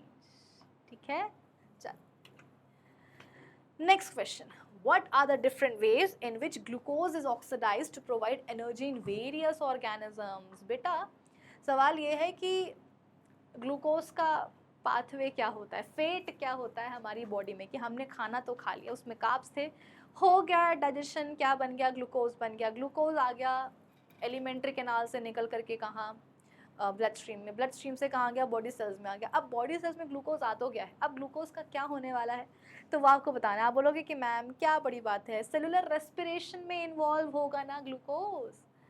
तो बेटा cellular respiration भी तो दो types के होते हैं ना, aerobic और एनारोबिक। और जो ईस्ट सेल में अपन ने पढ़ा है anaerobic type of cellular respiration, तो वो भी आपको यहाँ पर लिखना होगा। तो NCERT का ये जो फ्लो चार्ट है ना बेटा, बस ये आपको दिमाग में अपने बिठा लेना है। इसके ऊपर भी बेटा ये भी PYQ है, सवाल बन जाता है कि ग्लूकोज का फेट बताओ, कि जो ग्लूकोज आया है बॉडी के सेल्स में उसको किस तरीके से इस्तेमाल किया जाएगा। ये घुमा फिरा करके जो है ना बेटा इसी फ्लो चार्ट के ऊपर सवाल पूछे जाते हैं। तो आ जाओ अपन जवाब दे देते हैं। अच्छा, दो बच्चों का एक सवाल होता है कि मैम फ्लो चार्ट मतलब बना के आना है या लिख करके आना है, कि वर्ड्स में लिखें या सिर्फ ये बना दें। तो देखो सवाल सपोज अगर ज़्यादा नंबर का है, सपोज अगर 4 या 5 नंबर के लिए सवाल आ जाए, तो तुम्हें लिखना भी होगा और ये फ्लो चार्ट भी ड्रॉ करना होगा। ठीक है, इसको बेटा ड्रॉ करने में 3 मिनट से ज़्यादा नहीं लगते हैं। अगर तुम्हें याद है तो फिर 3 मिनट से ज़्यादा तुमको टाइम नहीं लगेगा इसको ड्रॉ करने के लिए। हाँ, लिखने में टाइम आएगा, पर इसको ड्रॉ करने के लिए ज़्यादा टाइम नहीं लगेगा तुम्हारा। तो अगर ज़्यादा नंबर के लिए सवाल आता है तो लिख भी देना और ये फ्लो चार्ट भी बना देना। लेकिन अगर कुछ ऐसा हो कि समय तुम्हारे पास कम है ना, और लिखना ज़्यादा है, तो फिर क्या करना, सिंपल ये फ्लो चार्ट बना करके आगे बढ़ जाना। ये फ्लो चार्ट मैं बच्चों को इसलिए याद करवाती हूँ क्योंकि कई बार ऐसा होता है कि टाइम की कमी हो जाती है ना, कुछ कुछ क्वेश्चंस को हम इतने मन लगा करके लिखते हैं उनके आंसर्स, कि आगे के सवालों को लिखने के लिए जो है ना टाइम की कमी हो जाती है। तो उस सिचुएशन में आप क्या करोगे, फंस जाओगे अगर नहीं दोगे जवाब। तो फिर क्या करो, लिखना मत, सिंपल ये फ्लो चार्ट बना करके आगे बढ़ जाना। तो मान लो कि अगर ये 5 नंबर का सवाल आया है, 4 नंबर का सवाल आया है, 3 नंबर तो तुम्हें पूरे के पूरे मिलेंगे, कोई काट नहीं सकता, 3 से कम कोई देगा नहीं। ठीक है, देखो ग्लूकोज 6 कार्बन मॉलिक्यूल है। सबसे पहले क्या होगा, ये साइटोप्लाज्म में जाकर के टूटेगा, किसमें, पायरोवेट में, है ना। तो लिखना यहाँ पर क्या, साइटोप्लाज्म, और किस में टूटा, ये पायरोवेट क्या है, 3 कार्बन मॉलिक्यूल है। फिर देखो क्या हुआ, ये पायरोवेट कहाँ पहुँचा, माइटोकॉन्ड्रिया के अंदर पहुँचा। माइटोकॉन्ड्रिया के अंदर देखो ऑक्सीजन भी आ गई, तो क्या करेगी ऑक्सीजन, इसको उठा करके पूरे के पूरे तरीके से तोड़ देगी, किसमें, कार्बन डाइऑक्साइड में, पानी में, और निकलेगी ढेर सारी एनर्जी। ठीक है, लेकिन जब बात होती है किसकी, हमारे मसल सेल्स की, तो साइटोप्लाज्म में ही, माइटोकॉन्ड्रिया के अंदर नहीं जाना है बेटा। ठीक है, साइटोप्लाज्म के अंदर ही ये पायरोवेट लैक ऑफ ऑक्सीजन मतलब बेटा क्या, ऑक्सीजन तो है लेकिन कमी है, तो उस कमी के चलते क्या होगा, ये हमारे मसल सेल्स में टूट जाएगा, किसमें, लैक्टिक एसिड में, और निकलेगी एनर्जी। फिर आप बात करना किसकी, ईस्ट की, तो वहाँ पर तो बेटा ऑक्सीजन होती नहीं है, तो उस केस में क्या होगा, पायरोवेट टूट जाएगा, किसमें, इथेनॉल में, कार्बन डाइऑक्साइड में, और निकलेगी एनर्जी। तो ये पूरा का पूरा बेटा जो फ्लो चार्ट है ना, ये मतलब बिठा लो अपने दिमाग में। देखो कुछ चीज़ें ही ऐसी होंगी जो मैं आपको बोलूँगी कि बेटा दिमाग में बिठा लो। क्यों, क्योंकि वो चीज़ें सवाल में, बोर्ड एग्जाम में आती हैं, पूछा ही जाता है, इसलिए बोल रही हूँ। ठीक है, चलो आगे बढ़ते हैं। How is oxygen and carbon dioxide transported in human beings? Oxygen and carbon dioxide human beings में कैसे ट्रांसपोर्ट होती है? तो देखो ऑक्सीजन की तो बल्ले बल्ले है, उसको तो मुफ्त की सवारी मिलती है। कौन सवारी? भाई हमारे ब्लड में आरबीसीज होते हैं ना, blood cells, RBCs, red blood cells, उनमें होता है हीमोग्लोबिन पिगमेंट। अब हीमोग्लोबिन पिगमेंट बोलता है कि यार देखो ऐसा है कि ब्लड में ऑक्सीजन आ तो गई है, भाई हमने क्या करा, हमने सांस ली है ना, एयर आ गई हमारे लंग्स में, एल्वियोलाई में, उस एयर में ऑक्सीजन का कॉन्सेंट्रेशन ज़्यादा होता है ना, और एल्वियोलाई के लेवल पर जो ब्लड कैपिलरीज पहुंचती हैं उनमें जो ब्लड होता है ना, वहाँ पर होता है ऑक्सीजन का कॉन्सेंट्रेशन कम। तो एल्वियोलाई के अंदर जो ऑक्सीजन होती है बेटा, वो निकल करके कहाँ आ जाती है, ब्लड कैपिलरीज के ब्लड में आ जाती है वाया डिफ्यूजन। ठीक है, तो मतलब कुल मिलाकर के ब्लड में क्या हुआ है, ऑक्सीजन आ गई है। अब ब्लड में ऑक्सीजन आ तो गई है, लेकिन अगर ये ऑक्सीजन डिफ्यूजन के ही थ्रू हर एक बॉडी सेल तक पहुंचेगी तो बेटा बहुत टाइम लगने वाला है, क्योंकि डिफ्यूजन क्या है, एक बहुत ही स्लो प्रोसेस होती है। तो ऑक्सीजन आ तो गई है एल्वियोलाई से, कहाँ, ब्लड में, डिफ्यूजन से, लेकिन आगे बढ़ने के लिए डिफ्यूजन ही अपनाना सही तरीका नहीं है, टाइम लग जाएगा, है ना। तो उस चक्कर में क्या होता है कि जो आरबीसीज में जो हीमोग्लोबिन होता है वो बोलता है कि यार अगर ये जो ऑक्सीजन है पगली, अगर ये डिफ्यूज़ होते होते ही आगे बढ़ेगी ब्लड में, तो भैया बहुत टाइम लग जाएगा। ऑक्सीजन के, आपकी एनसीईआरटी बुक बोलती है कि ऑक्सीजन के एक मॉलिक्यूल को लंग्स से टो के सेल तक पहुंचने में 3 साल लग जाएंगे डिफ्यूजन के चलते, है ना। तो मतलब ये सही नहीं है। तो हीमोग्लोबिन बोलता है कि यार छड्डो, एक काम करते हैं, इस ऑक्सीजन का जो है हाथ पकड़ते हैं और इसको फटाफट क्या करते हैं, हर एक बॉडी सेल तक डिलीवर करके आते हैं। मतलब कि ऑक्सीजन की वैसे भी, मतलब देखो ऑक्सीजन के लिए वैसे भी क्या होता है ना बेटा, हीमोग्लोबिन की एफिनिटी ज़्यादा होती है। तो ऑक्सीजन और हीमोग्लोबिन का एक टेम्परेरी कॉम्प्लेक्स बन जाता है जिसको अपन बोलते हैं ऑक्सी हीमोग्लोबिन। फिर यही कॉम्प्लेक्स क्या करेगा बेटा, यही कॉम्प्लेक्स ब्लड में आगे बढ़ेगा बढ़ेगा बढ़ेगा और बॉडी सेल्स के लेवल पर पहुंचने पर क्या होता है, ये कॉम्प्लेक्स क्योंकि टेम्परेरी है तो टूट जाता है। तो ऑक्सीजन हो जाती है रिलीज, हीमोग्लोबिन हो जाता है अलग, और फिर वो ऑक्सीजन ब्लड से निकल करके कहाँ आ जाती है, बॉडी सेल्स तक डिलीवर कर दी जाती है ना। तो ऑक्सीजन के लिए आप बोल सकते हो कि हीमोग्लोबिन की जो एफिनिटी है वो ज़्यादा है।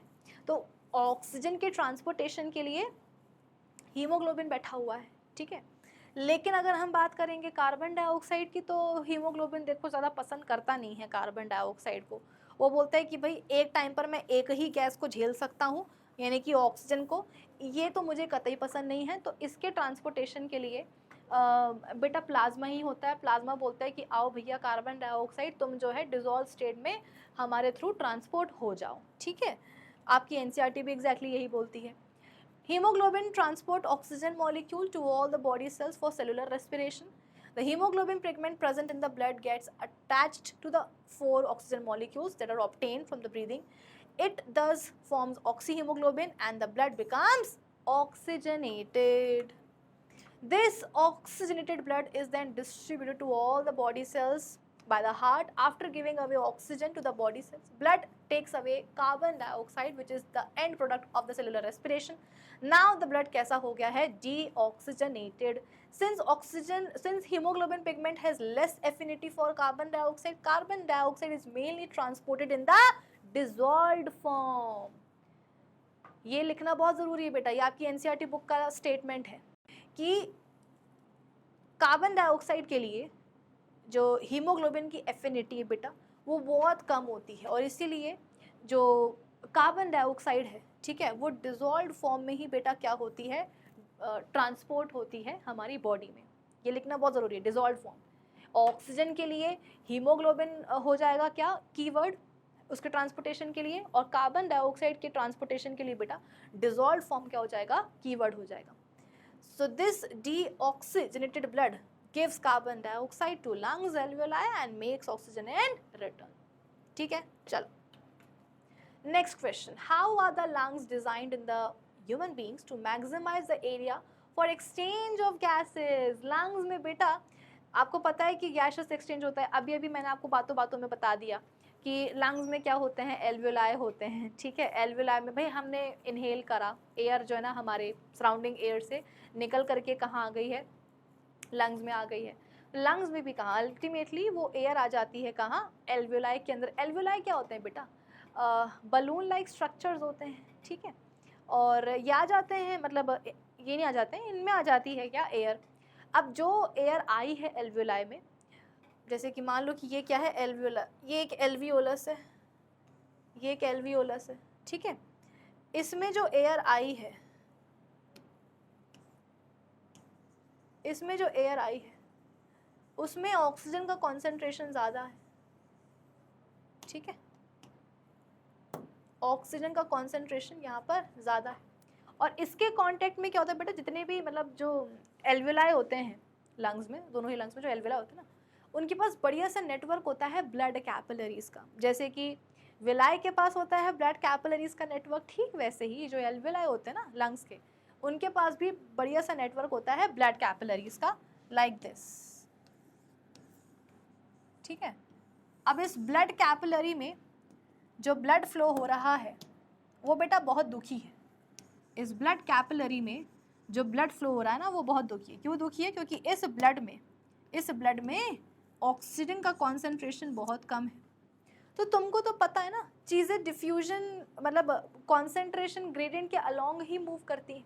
तो ब्लड में ऑक्सीजन कम है, एल्वियोलाई की जो एयर है उसमें ऑक्सीजन ज़्यादा है, तो ये ऑक्सीजन बोलेगी, एल्वियोलस के अंदर की जो ऑक्सीजन है ये बोलेगी कि अरे अरे अरे मैं तो जहाँ पर हूँ वहाँ पर मेरा कॉन्सेंट्रेशन बहुत ज़्यादा है, सामने जो कैपिलरी का ब्लड है उसमें मेरा कॉन्सेंट्रेशन कम है, तो मुझे अपने हाई कॉन्सेंट्रेशन से लो कॉन्सेंट्रेशन रीजन में जाना पड़ेगा। यानी कि एल्वियोलस के अंदर की जो एयर है उसमें जो ऑक्सीजन है बेटा वो कहाँ आ जाती है, कुछ इस तरीके से कैपिलरी के ब्लड में आ जाती है। अच्छा, ब्लड में एक और चीज़ है, ब्लड में बेटा आप बोल सकते हो कि कार्बन डाइऑक्साइड है, कॉन्सेंट्रेशन बहुत ज़्यादा है ब्लड में, कार्बन डाइऑक्साइड का कॉन्सेंट्रेशन बहुत ज़्यादा है। वहीं एल्वियोलस के अंदर जो एयर है, जिसको कि आप एल्वियोलर एयर भी बोल सकते हो, इसमें ऑक्सीजन का कॉन्सेंट्रेशन तो ज़्यादा था, बट कार्बन डाइऑक्साइड का कॉन्सेंट्रेशन कम था। तो एक तरफ जहाँ एल्वियोलस से निकल करके ऑक्सीजन आई है ब्लड में, वहीं ब्लड की जो कार्बन डाइऑक्साइड है बेटा वो निकल करके कहाँ भाग लेगी, वो निकल लेगी एल्वियोलर एयर में, या यानी कि एल्वियोलस में। क्यों भाई? कार्बन डाइऑक्साइड का कॉन्सेंट्रेशन ज़्यादा कहाँ है, ब्लड में है, कम कहाँ है, एल्वियोलस में है। तो बोलेगी कार्बन डाइऑक्साइड की अरे अरे अरे मुझे तो अपने हाई कॉन्सेंट्रेशन रीजन से लो कॉन्सेंट्रेशन रीजन में जाना ही पड़ेगा। इसका मतलब जो कार्बन डाइऑक्साइड है बेटा वो ब्लड से निकल करके कहाँ आ जाएगी, आप बोल सकते हो कि एल्वियोलस के अंदर आ जाएगी। तो ये गैसियस एक्सचेंज हुआ कि नहीं हुआ, कि ऑक्सीजन आ गई एल्वियोलस से निकल करके कहाँ, ब्लड में, और ब्लड की जो कार्बन डाइऑक्साइड है वो निकल करके कहाँ आ गई, एल्वियोलस में। तो ये हो गया ना गैसियस एक्सचेंज, ठीक है। और अच्छा, अब क्या हुआ है, अब जो अपना ब्लड है ना वो एकदम खुश हो गया है बेटा, ब्लड अपना एकदम खुश हो गया है। क्यों खुश हो गया है? अरे भाई जश्न मनाओ ना, क्योंकि अब ब्लड हो चुका है ऑक्सीजनेटेड। पहले था डीऑक्सीजनेटेड, अब था ऑक्सीजनेटेड। क्यों? ऑक्सीजन आ गई है और कार्बन डाइऑक्साइड निकल गई है, ठीक है।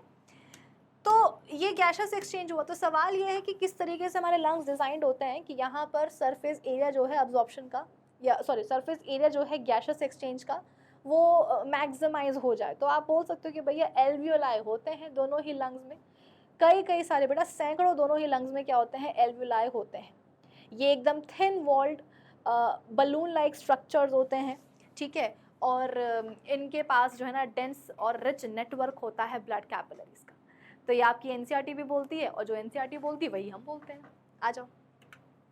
Lungs contain millions of alveoli which provide a surface area for the gaseous exchange.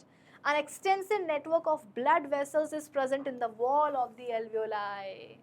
Alveoli ही होते हैं बेटा वो स्ट्रक्चर्स जिनके लेवल पर लंग्स में गैसियस एक्सचेंज होता है, वही सरफेस एरिया प्रोवाइड करते हैं। और साथ में क्या लिखा हुआ है कि इनके पास एक्सटेंसिव नेटवर्क होता है ब्लड वेसल्स का, कैपिलरीज का। By lifting our ribs and flattening of diaphragm, the chest cavity becomes spacious. Air is sucked into the lungs and alveoli. The oxygen from the breath diffuses into the blood, and carbon dioxide from the blood brought from the body diffuses out into the air. मतलब वही है कि फिर हम inhale करेंगे तो alveolar air में जो ऑक्सीजन है वो आ जाएगी ब्लड में, और ब्लड में जो कार्बन डाइऑक्साइड है वो आ जाएगी कहाँ, एल्वियोलर एयर में, जिसको कि अपन हम एक्सेल आउट कर देंगे, ठीक है। तो मेन यही बेटा एल्वियोलाई, ऊपर से इनके पास बढ़िया सा नेटवर्क होता है ब्लड कैपिलरीज का, ओके। चल next question, what are the components of the transport system in human beings, what are the functions of these components. बेटा जब अपन बात करते हैं ह्यूमन बीइंग्स में ट्रांसपोर्टेशन प्रोसेस की, तो कंपोनेंट्स क्या क्या होते हैं, तो heart, blood and blood vessels. भाई अपने पास बढ़िया सा सिस्टम होता है ना for the process of transportation, जिसको अपन सर्कुलेटरी सिस्टम बोलते हैं। वो भी दो तरह का होता है, एक होता है ब्लड वैस्कुलर सिस्टम और एक होता है लिम्फेटिक सिस्टम। तो आप लिख सकते हो कि for for transportation blood vascular system में कौन कौन से कंपोनेंट्स होते हैं, एक तो ब्लड होता है, हार्ट होता है और ब्लड वेसल्स होती हैं। और अगर हम बात करें लिम्फेटिक सिस्टम की, तो उसमें लिम्फ आ जाएगा, लिम्फ कैपिलरीज आ जाएंगी, लिम्फ वेसल्स आ जाएंगी, लिम्फ नोड्स आ जाएंगे, ठीक है। लेकिन हाँ बेटा ट्रांसपोर्टेशन की बात होती है ना, तो मेनली अपन ब्लड वैस्कुलर सिस्टम के ही कंपोनेंट्स की बात करते हैं, blood, heart and blood vessels की ही बात करते हैं, ठीक है। क्योंकि अगर हम लिम्फेटिक सिस्टम के ऊपर जाएंगे तो ऐसा नहीं कि लिम्फेटिक सिस्टम हेल्प नहीं करता है ट्रांसपोर्टेशन में, ऑफ कोर्स वो भी करता है भाई। फैटी एसिड्स एंड ग्लिसरॉल का जो ट्रांसपोर्टेशन है ना, जो अब्जॉर्ब्ड फैट्स हैं बेसिकली, उनका ट्रांसपोर्टेशन तो लिम्फ के थ्रू ही होता है ना, मैं उसके लिए मना नहीं करूँगी। लेकिन हाँ, इस सिस्टम का कुछ और भी तो रोल होता है ना बॉडी में। आप बोल सकते हो कि जो भी इन्फेक्शस एजेंट आया है ब्लड में, उससे लड़ने का काम भी तो इन्हीं का होता है ना। लिम्फ नोड्स जाते हैं, लिम्फ नोड्स में क्या होते हैं, WBCs छुपे होते हैं। तो जैसे ही लिम्फ नोड्स के थ्रू लिम्फ गुजरता है, तो लिम्फ नोड्स में जो WBCs होते हैं वो देखते हैं, लिम्फ नोड्स में जो WBCs है ना, वो देखते हैं कि भाई जो लिम्फ गुजर रहा है इसमें कोई पैथोजन तो नहीं है। अगर होता है तो उसको वहीं के वहीं मार देते हैं और पूरी बॉडी के इम्यून सिस्टम को अलर्ट कर देते हैं कि भैया लिम्फ में कोई पैथोजन आया था, पॉसिबिलिटी है कि वो ब्लड में आ गया होगा, ब्लड में भी हो सकता है, और उससे लड़ना शुरू कर दो, है ना। तो इसका और भी फंक्शन होता है। बट अगर हम बात करें ये ब्लड वैस्कुलर सिस्टम की, तो बेटा ये तो एंटायरली जो है ना डेडिकेटेड होता है ट्रांसपोर्टेशन प्रक्रिया के लिए, इसका और कोई काम नहीं होता है, ठीक है। तो इनके फंक्शंस क्या हैं ये भी आपसे पूछे गए हैं। तो आप बोल देना कि भैया ब्लड क्या है, ब्लड एक फ्लूइड कनेक्टिव टिश्यू है, पूरी बॉडी में जो है फ्लो करता है, और जो न्यूट्रिएंट्स हैं, जो गैसेस हैं एंड हार्मोन्स हैं, ठीक है, न्यूट्रिएंट्स आप बोल सकते हो कि रेस्पिरेटरी गैसेस, उसके अलावा वेस्ट, उसके अलावा एक और मैंने क्या बोला था, हार्मोन्स, है ना। तो इन सब के ट्रांसपोर्टेशन के लिए ब्लड ही होता है। हार्ट पंपिंग ऑर्गन है, हार्ट के पास जो ब्लड आएगा उसको वो पूरी बॉडी में फैला देगा। ब्लड वेसल्स ये बेसिकली ट्यूब्स होती हैं जिनके थ्रू ब्लड फ्लो करता है, ठीक है। तो ये कंपोनेंट्स हो गए और ये उनके फंक्शंस हो गए हैं। The main components of the transport system in human beings are heart, blood and blood vessels. Heart pumps oxygenated blood through आप बोल सकते हो कि blood to different body parts, ऐसे लिख देना, to different body parts। जो ऑक्सीजन रिच ब्लड है ना, उसको हार्ट पंप कर देगा डिफरेंट बॉडी पार्ट्स में। It receives deoxygenated blood from various body parts and then sends this impure blood to the lungs for the process of oxygenation। कि जो deoxygenated blood आएगा heart के पास, वो उसको भेज देगा कहाँ, लंग्स के लेवल पर फॉर ऑक्सीजनेशन। और फिर लंग्स से क्या होगा, जो ऑक्सीजनेटेड ब्लड आएगा हार्ट के पास, वो उसको डिफरेंट बॉडी पार्ट्स में पंप कर देगा, ठीक है। बीइंग, अच्छा ये बात हो रही है किसकी, ब्लड की। Being a fluid connective tissue, blood helps in the transport of oxygen, nutrients, carbon dioxide and nitrogenous waste। जैसा कि मैंने आपको बताया कि न्यूट्रिएंट्स हो गए हैं, गैसेस हो गई हैं, वेस्ट हो गया है, साथ में हार्मोन्स भी लिख लेना बेटा, क्योंकि हार्मोन्स भी कैसे ट्रैवल करते हैं बॉडी में, ब्लड के ही थ्रू करते हैं, ठीक है।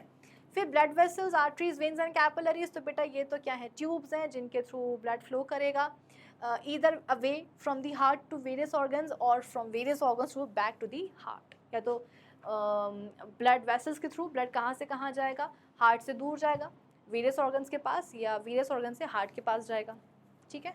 चल Next question, why is it necessary to separate oxygenated and deoxygenated blood in mammals and birds? जो warm blooded animals होते हैं जैसे कि mammals and birds, इनमें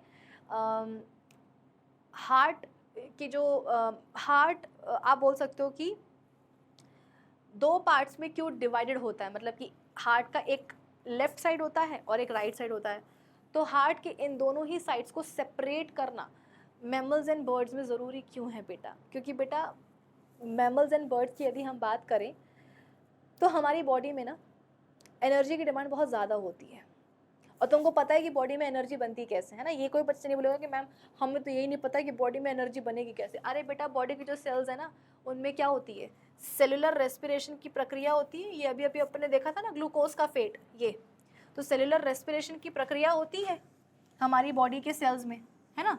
और इससे क्या होता है, ग्लूकोज चाहिए होता है उस प्रक्रिया के लिए, और ना सिर्फ ग्लूकोज, ऑक्सीजन भी चाहिए होती है। तब जा कर के क्या होगा, ये ऑक्सीजन पायरुवेट को तोड़ पाएगी कार्बन डाइऑक्साइड पानी में और निकलेगी ढेर सारी एनर्जी।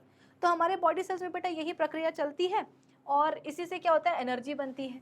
तो अब देखो सवाल बात ये है कि जो मैमल्स और जो बर्ड्स होते हैं इनमें बॉडी मतलब इनकी बॉडी में एनर्जी की जो डिमांड है, जो रिक्वायरमेंट है, वो बहुत ज़्यादा ही होती है, क्योंकि इनको ना अपना कांस्टेंट बॉडी टेम्परेचर भी मेंटेन करना पड़ता है। जैसे कि अगर हम इंसानों की बात करें तो हमारी बॉडी का एक कांस्टेंट बॉडी टेम्परेचर होता है ना 37 डिग्री सेल्सियस।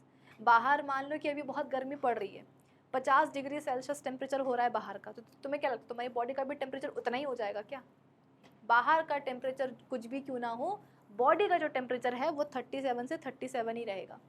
मान लो कि तुम किसी हिल स्टेशन चले गए हो, शिमला चले गए हो, कहीं चले गए हो, वहाँ पर टेम्परेचर हो रहा है 0 डिग्री सेल्सियस, तो तुमको क्या लगता है कि तुम्हारी बॉडी के अंदर भी टेम्परेचर जो ना 0 डिग्री हो जाएगा क्या?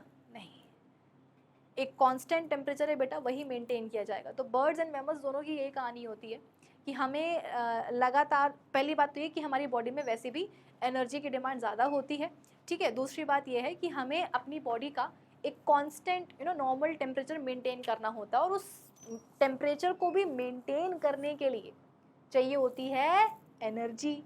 कुल मिलाकर के ये समझ लो कि बर्ड्स एंड मैमल्स में एनर्जी की डिमांड बहुत ज़्यादा होती है, और उस ज़्यादा एनर्जी की डिमांड को फुलफ़िल करने के लिए ज़रूरत होती है एक कांस्टेंट और एक एफिशिएंट सप्लाई ऑफ ऑक्सीजन की टू द बॉडी सेल्स। क्योंकि हमको पता है कि अगर एक इंसान खड़ा है सामने, एक अगर मैमल है, एक बर्ड है अगर सामने, तो उसकी बॉडी में एनर्जी ज़्यादा चाहिए। एनर्जी कहाँ बनेगी? सेल्स में बनेगी, बॉडी के सेल्स में। बॉडी के सेल्स ज़्यादा एनर्जी तभी बना पाएंगे जब उनको ज़्यादा ऑक्सीजन मिलेगी, है ना। तो ज़्यादा ऑक्सीजन तभी मिलेगी जब ऑक्सीजन की सप्लाई एकदम प्रॉपर बनी रहेगी बॉडी के सेल्स तक, एफिशिएंट सप्लाई होनी चाहिए। तो एफिशिएंट सप्लाई ऑक्सीजन की बॉडी के सेल्स तक बरकरार रखने के लिए क्या होता है बेटा, मैमल्स एंड बर्ड्स में जो हार्ट का लेफ्ट साइड है और जो राइट साइड है वो आपस में सेपरेटेड रहते हैं, ताकि दोनों ही प्रकार के जो ब्लड हैं, ऑक्सीजनेटेड एंड डीऑक्सीजनेटेड, इन दोनों ही प्रकार के ब्लड की बेटा मिक्सिंग ना हो। हार्ट के राइट साइड में क्या आता है, हार्ट के राइट साइड में डीऑक्सीजनेटेड ब्लड आता है, और लेफ्ट साइड में क्या होता है, ऑक्सीजनेटेड ब्लड। तो दोनों ही साइड्स को सेपरेट रखना ज़रूरी है, अदरवाइज़ क्या होगा बेटा, ब्लड की मिक्सिंग हो जाएगी और ब्लड में फिर ऑक्सीजन का कॉन्सेंट्रेशन कम हो जाएगा। ऐसा नहीं कि ब्लड में फिर ऑक्सीजन होगी नहीं, होगी, लेकिन कॉन्सेंट्रेशन कम होगा। तो ऐसे ही कम कॉन्सेंट्रेशन वाला, ऐसे ही कम ऑक्सीजन के कॉन्सेंट्रेशन वाला ब्लड बेटा जब बॉडी के सेल्स के पास पहुंचेगा तो बॉडी सेल्स भी चिढ़ करके पूछेंगे कि यार ये चल क्या रहा है। एक तरफ हमको ज़्यादा एनर्जी बनानी है, इसके लिए हमें ज़्यादा ऑक्सीजन चाहिए, और दूसरी तरफ हमारे साथ मजाक किया जा रहा है। कैसा मजाक? कि हमारे सामने जो ब्लड आ रहा है उस ब्लड में ऑक्सीजन तो है लेकिन कम है, बदले में कार्बन डाइऑक्साइड जो है उसमें भरी हुई है। तो इस कार्बन डाइऑक्साइड का क्या हम अचार डालें क्या? हमें ऑक्सीजन चाहिए, ज़्यादा ऑक्सीजन चाहिए। तो इसीलिए मेक श्योर किया जाता है भैया कि हार्ट का जो लेफ्ट और जो राइट साइड है वो सेपरेटेड रहे, ताकि दोनों ही तरह की ब्लड की मिक्सिंग ना हो, ताकि एक सफिशिएंट, एक एफिशिएंट ऑक्सीजन की सप्लाई बनी रहे बर्ड्स एंड मैमल्स में, क्योंकि हम क्या होते हैं, ज़्यादा एनर्जी डिमांडिंग ऑर्गेनिजम्स होते हैं, ठीक है। So warm-blooded animals such as birds and mammals maintain a constant body temperature by cooling themselves when they are in hotter environment and by warming their bodies when they are in cooler environment. Hence these animals require more oxygen for more cellular respiration so that they can produce more energy to maintain their body temperature. ठीक है? Thus it is necessary for them to separate oxygenated and deoxygenated blood so that their circulatory system is more efficient and can maintain their constant body temperature. Okay? Next question, what are the components of the transport system in highly organized plants? अच्छा, ये पता नहीं नीचे क्यों आ गया है, इसको ऊपर ही लिख लेना बेटा, कि जो हाईली ऑर्गेनाइज्ड प्लांट्स होते हैं उनमें ट्रांसपोर्ट सिस्टम के क्या क्या कंपोनेंट्स होते हैं. तो आप लिख सकते हो कि भाई for the process of transportation in plants xylem and phloem tissue का इस्तेमाल करा जाता है. ठीक है, जो जाइलम टिश्यू है इसके दो कंपोनेंट्स होते हैं, ट्रैकीड्स एंड वेसल्स.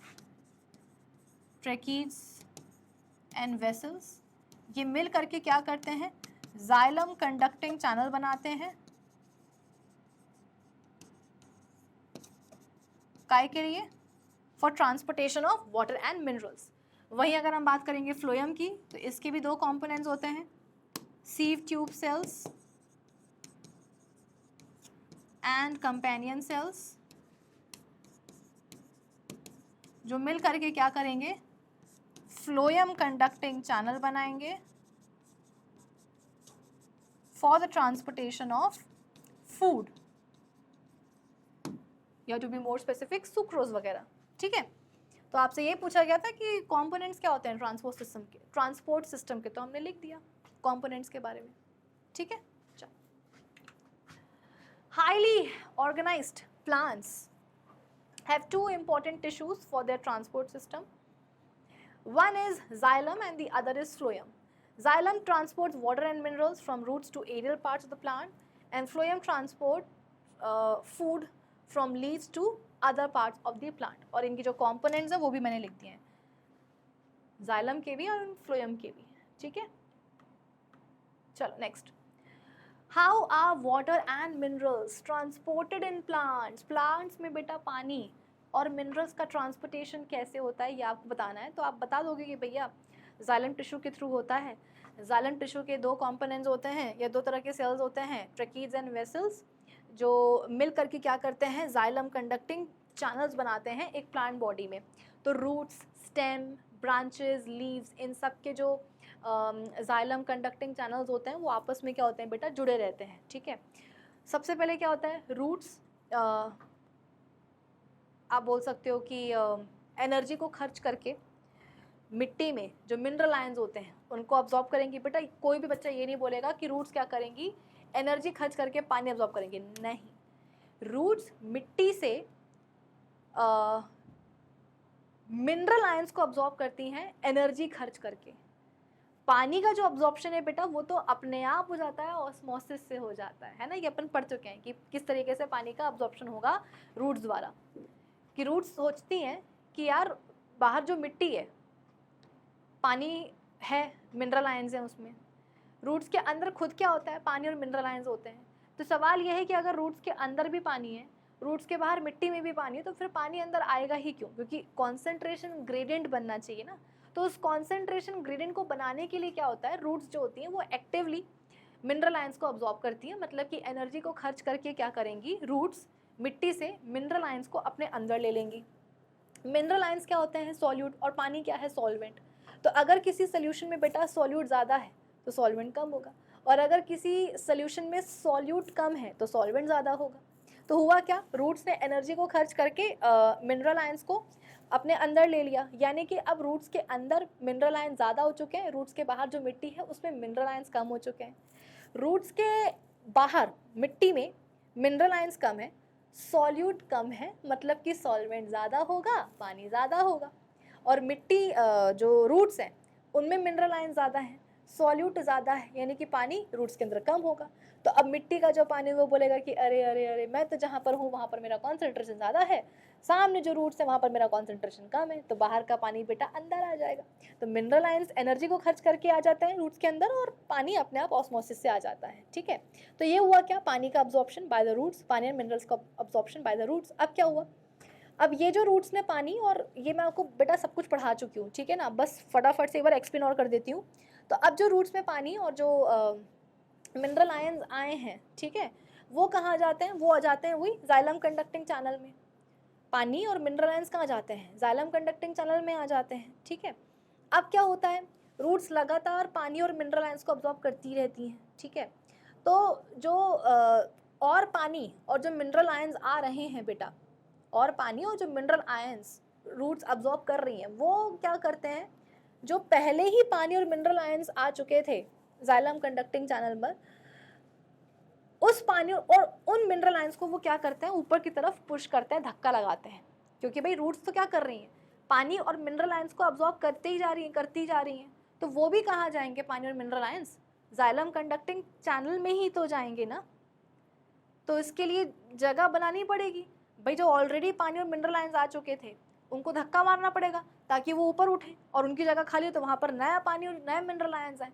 तो इसको अपन क्या बोल देते हैं, रूट, मतलब आप बोल सकते हो कि रूट्स के लेवल पर जाइलम कंडक्टिंग चैनल में, है ना, पानी और मिनरल आयंस के ऊपर एक प्रेशर जो लग रहा है उसको अपन बोल देंगे क्या, रूट प्रेशर।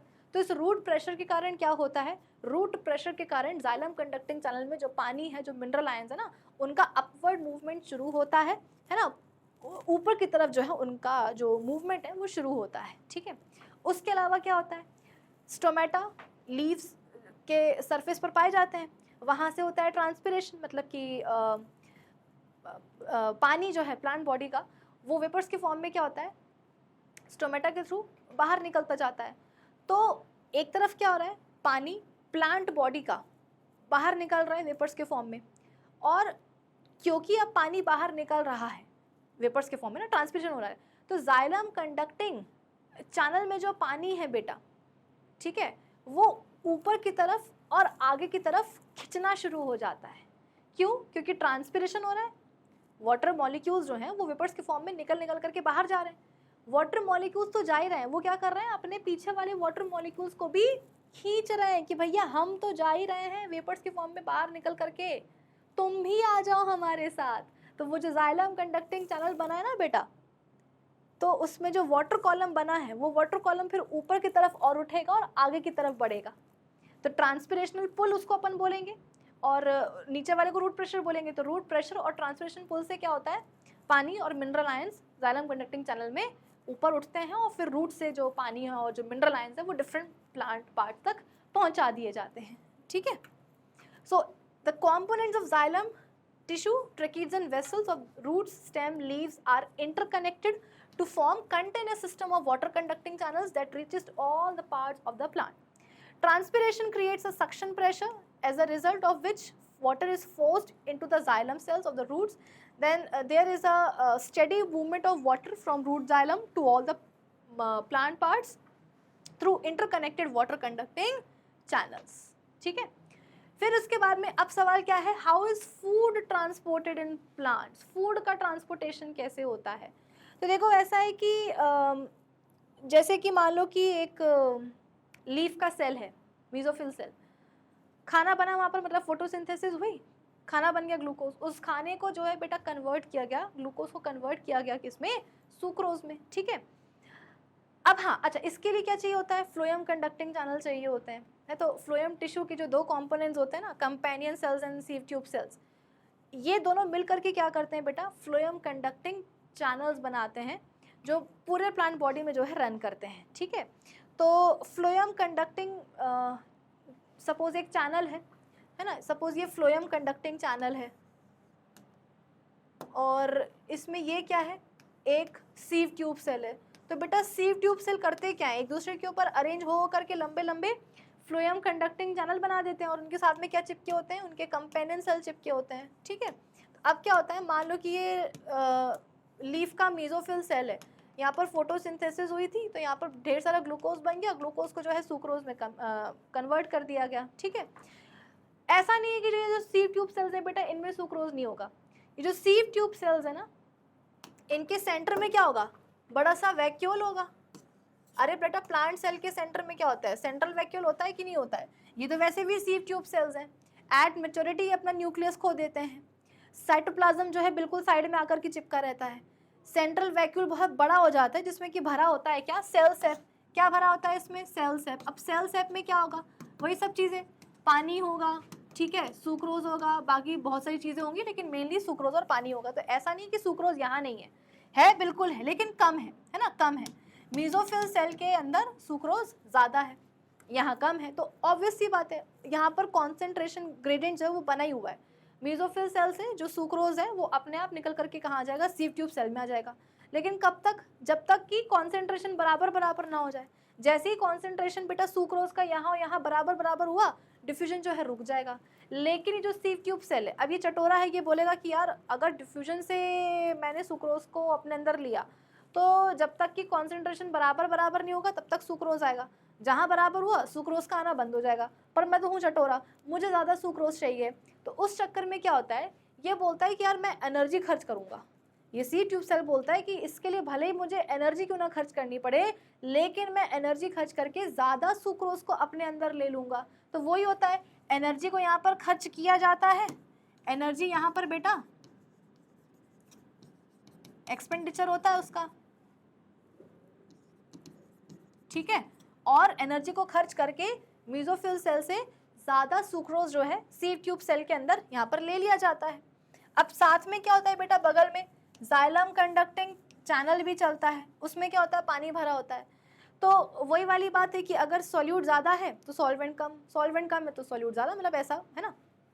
तो जैसे ही इस सीव ट्यूब सेल के सेंट्रल वैक्यूल में ज़्यादा सुक्रोज आ जाता है, मतलब कि यहाँ पर क्या हुआ, सॉल्यूट का कॉन्सेंट्रेशन अरे ज़्यादा हो गया ना, यानी कि पानी कम हो गया, सॉल्वेंट कम हो गया। तो बगल में जो जाइलम कंडक्टिंग चैनल है, इसमें जो पानी है, ये बोलेगा कि अरे अरे अरे यहाँ पर जहाँ पर हम है वहाँ पर तो पानी का कॉन्सेंट्रेशन बहुत ज़्यादा है। सामने जो सीव ट्यूब सेल है उसके सेंट्रल वैक्यूल में मेरा कॉन्सेंट्रेशन कम हो गया क्योंकि सुक्रोज बढ़ गया तो पानी कम हो गया। तो मुझे अपने हाई कॉन्सेंट्रेशन से लो कॉन्सेंट्रेशन में आना पड़ेगा। यानी कि जाइलम कंडक्टिंग चैनल से बेटा पानी कहाँ जाता है, वो आ जाता है सीव ट्यूब सेल के अंदर।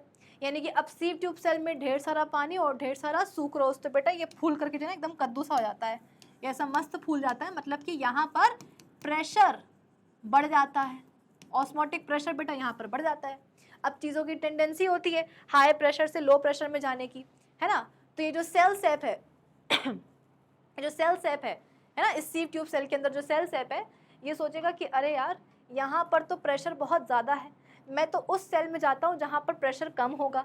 तो अब क्या होगा, कम प्रेशर के चलते सेल सेप कहाँ से कहाँ आ जाएगा, ज़्यादा प्रेशर से लो प्रेशर में, मतलब कि ऊपर वाले सीव ट्यूब सेल से नीचे वाले सीव ट्यूब सेल में अंदर आ जाएगा सेल सेप। बात समझ में आई कि नहीं आई भाई। देखो यहाँ पर क्या हुआ था, एनर्जी को खर्च करके सुक्रोज को तो ले ही आए थे सीव ट्यूब सेल के अंदर, है ना, इसके आप बोल सकते हो कि सेंट्रल वैक्यूल में।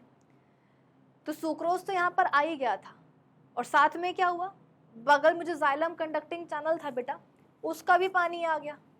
तो प्रेशर यहाँ पर क्या हुआ, बहुत बढ़ गया।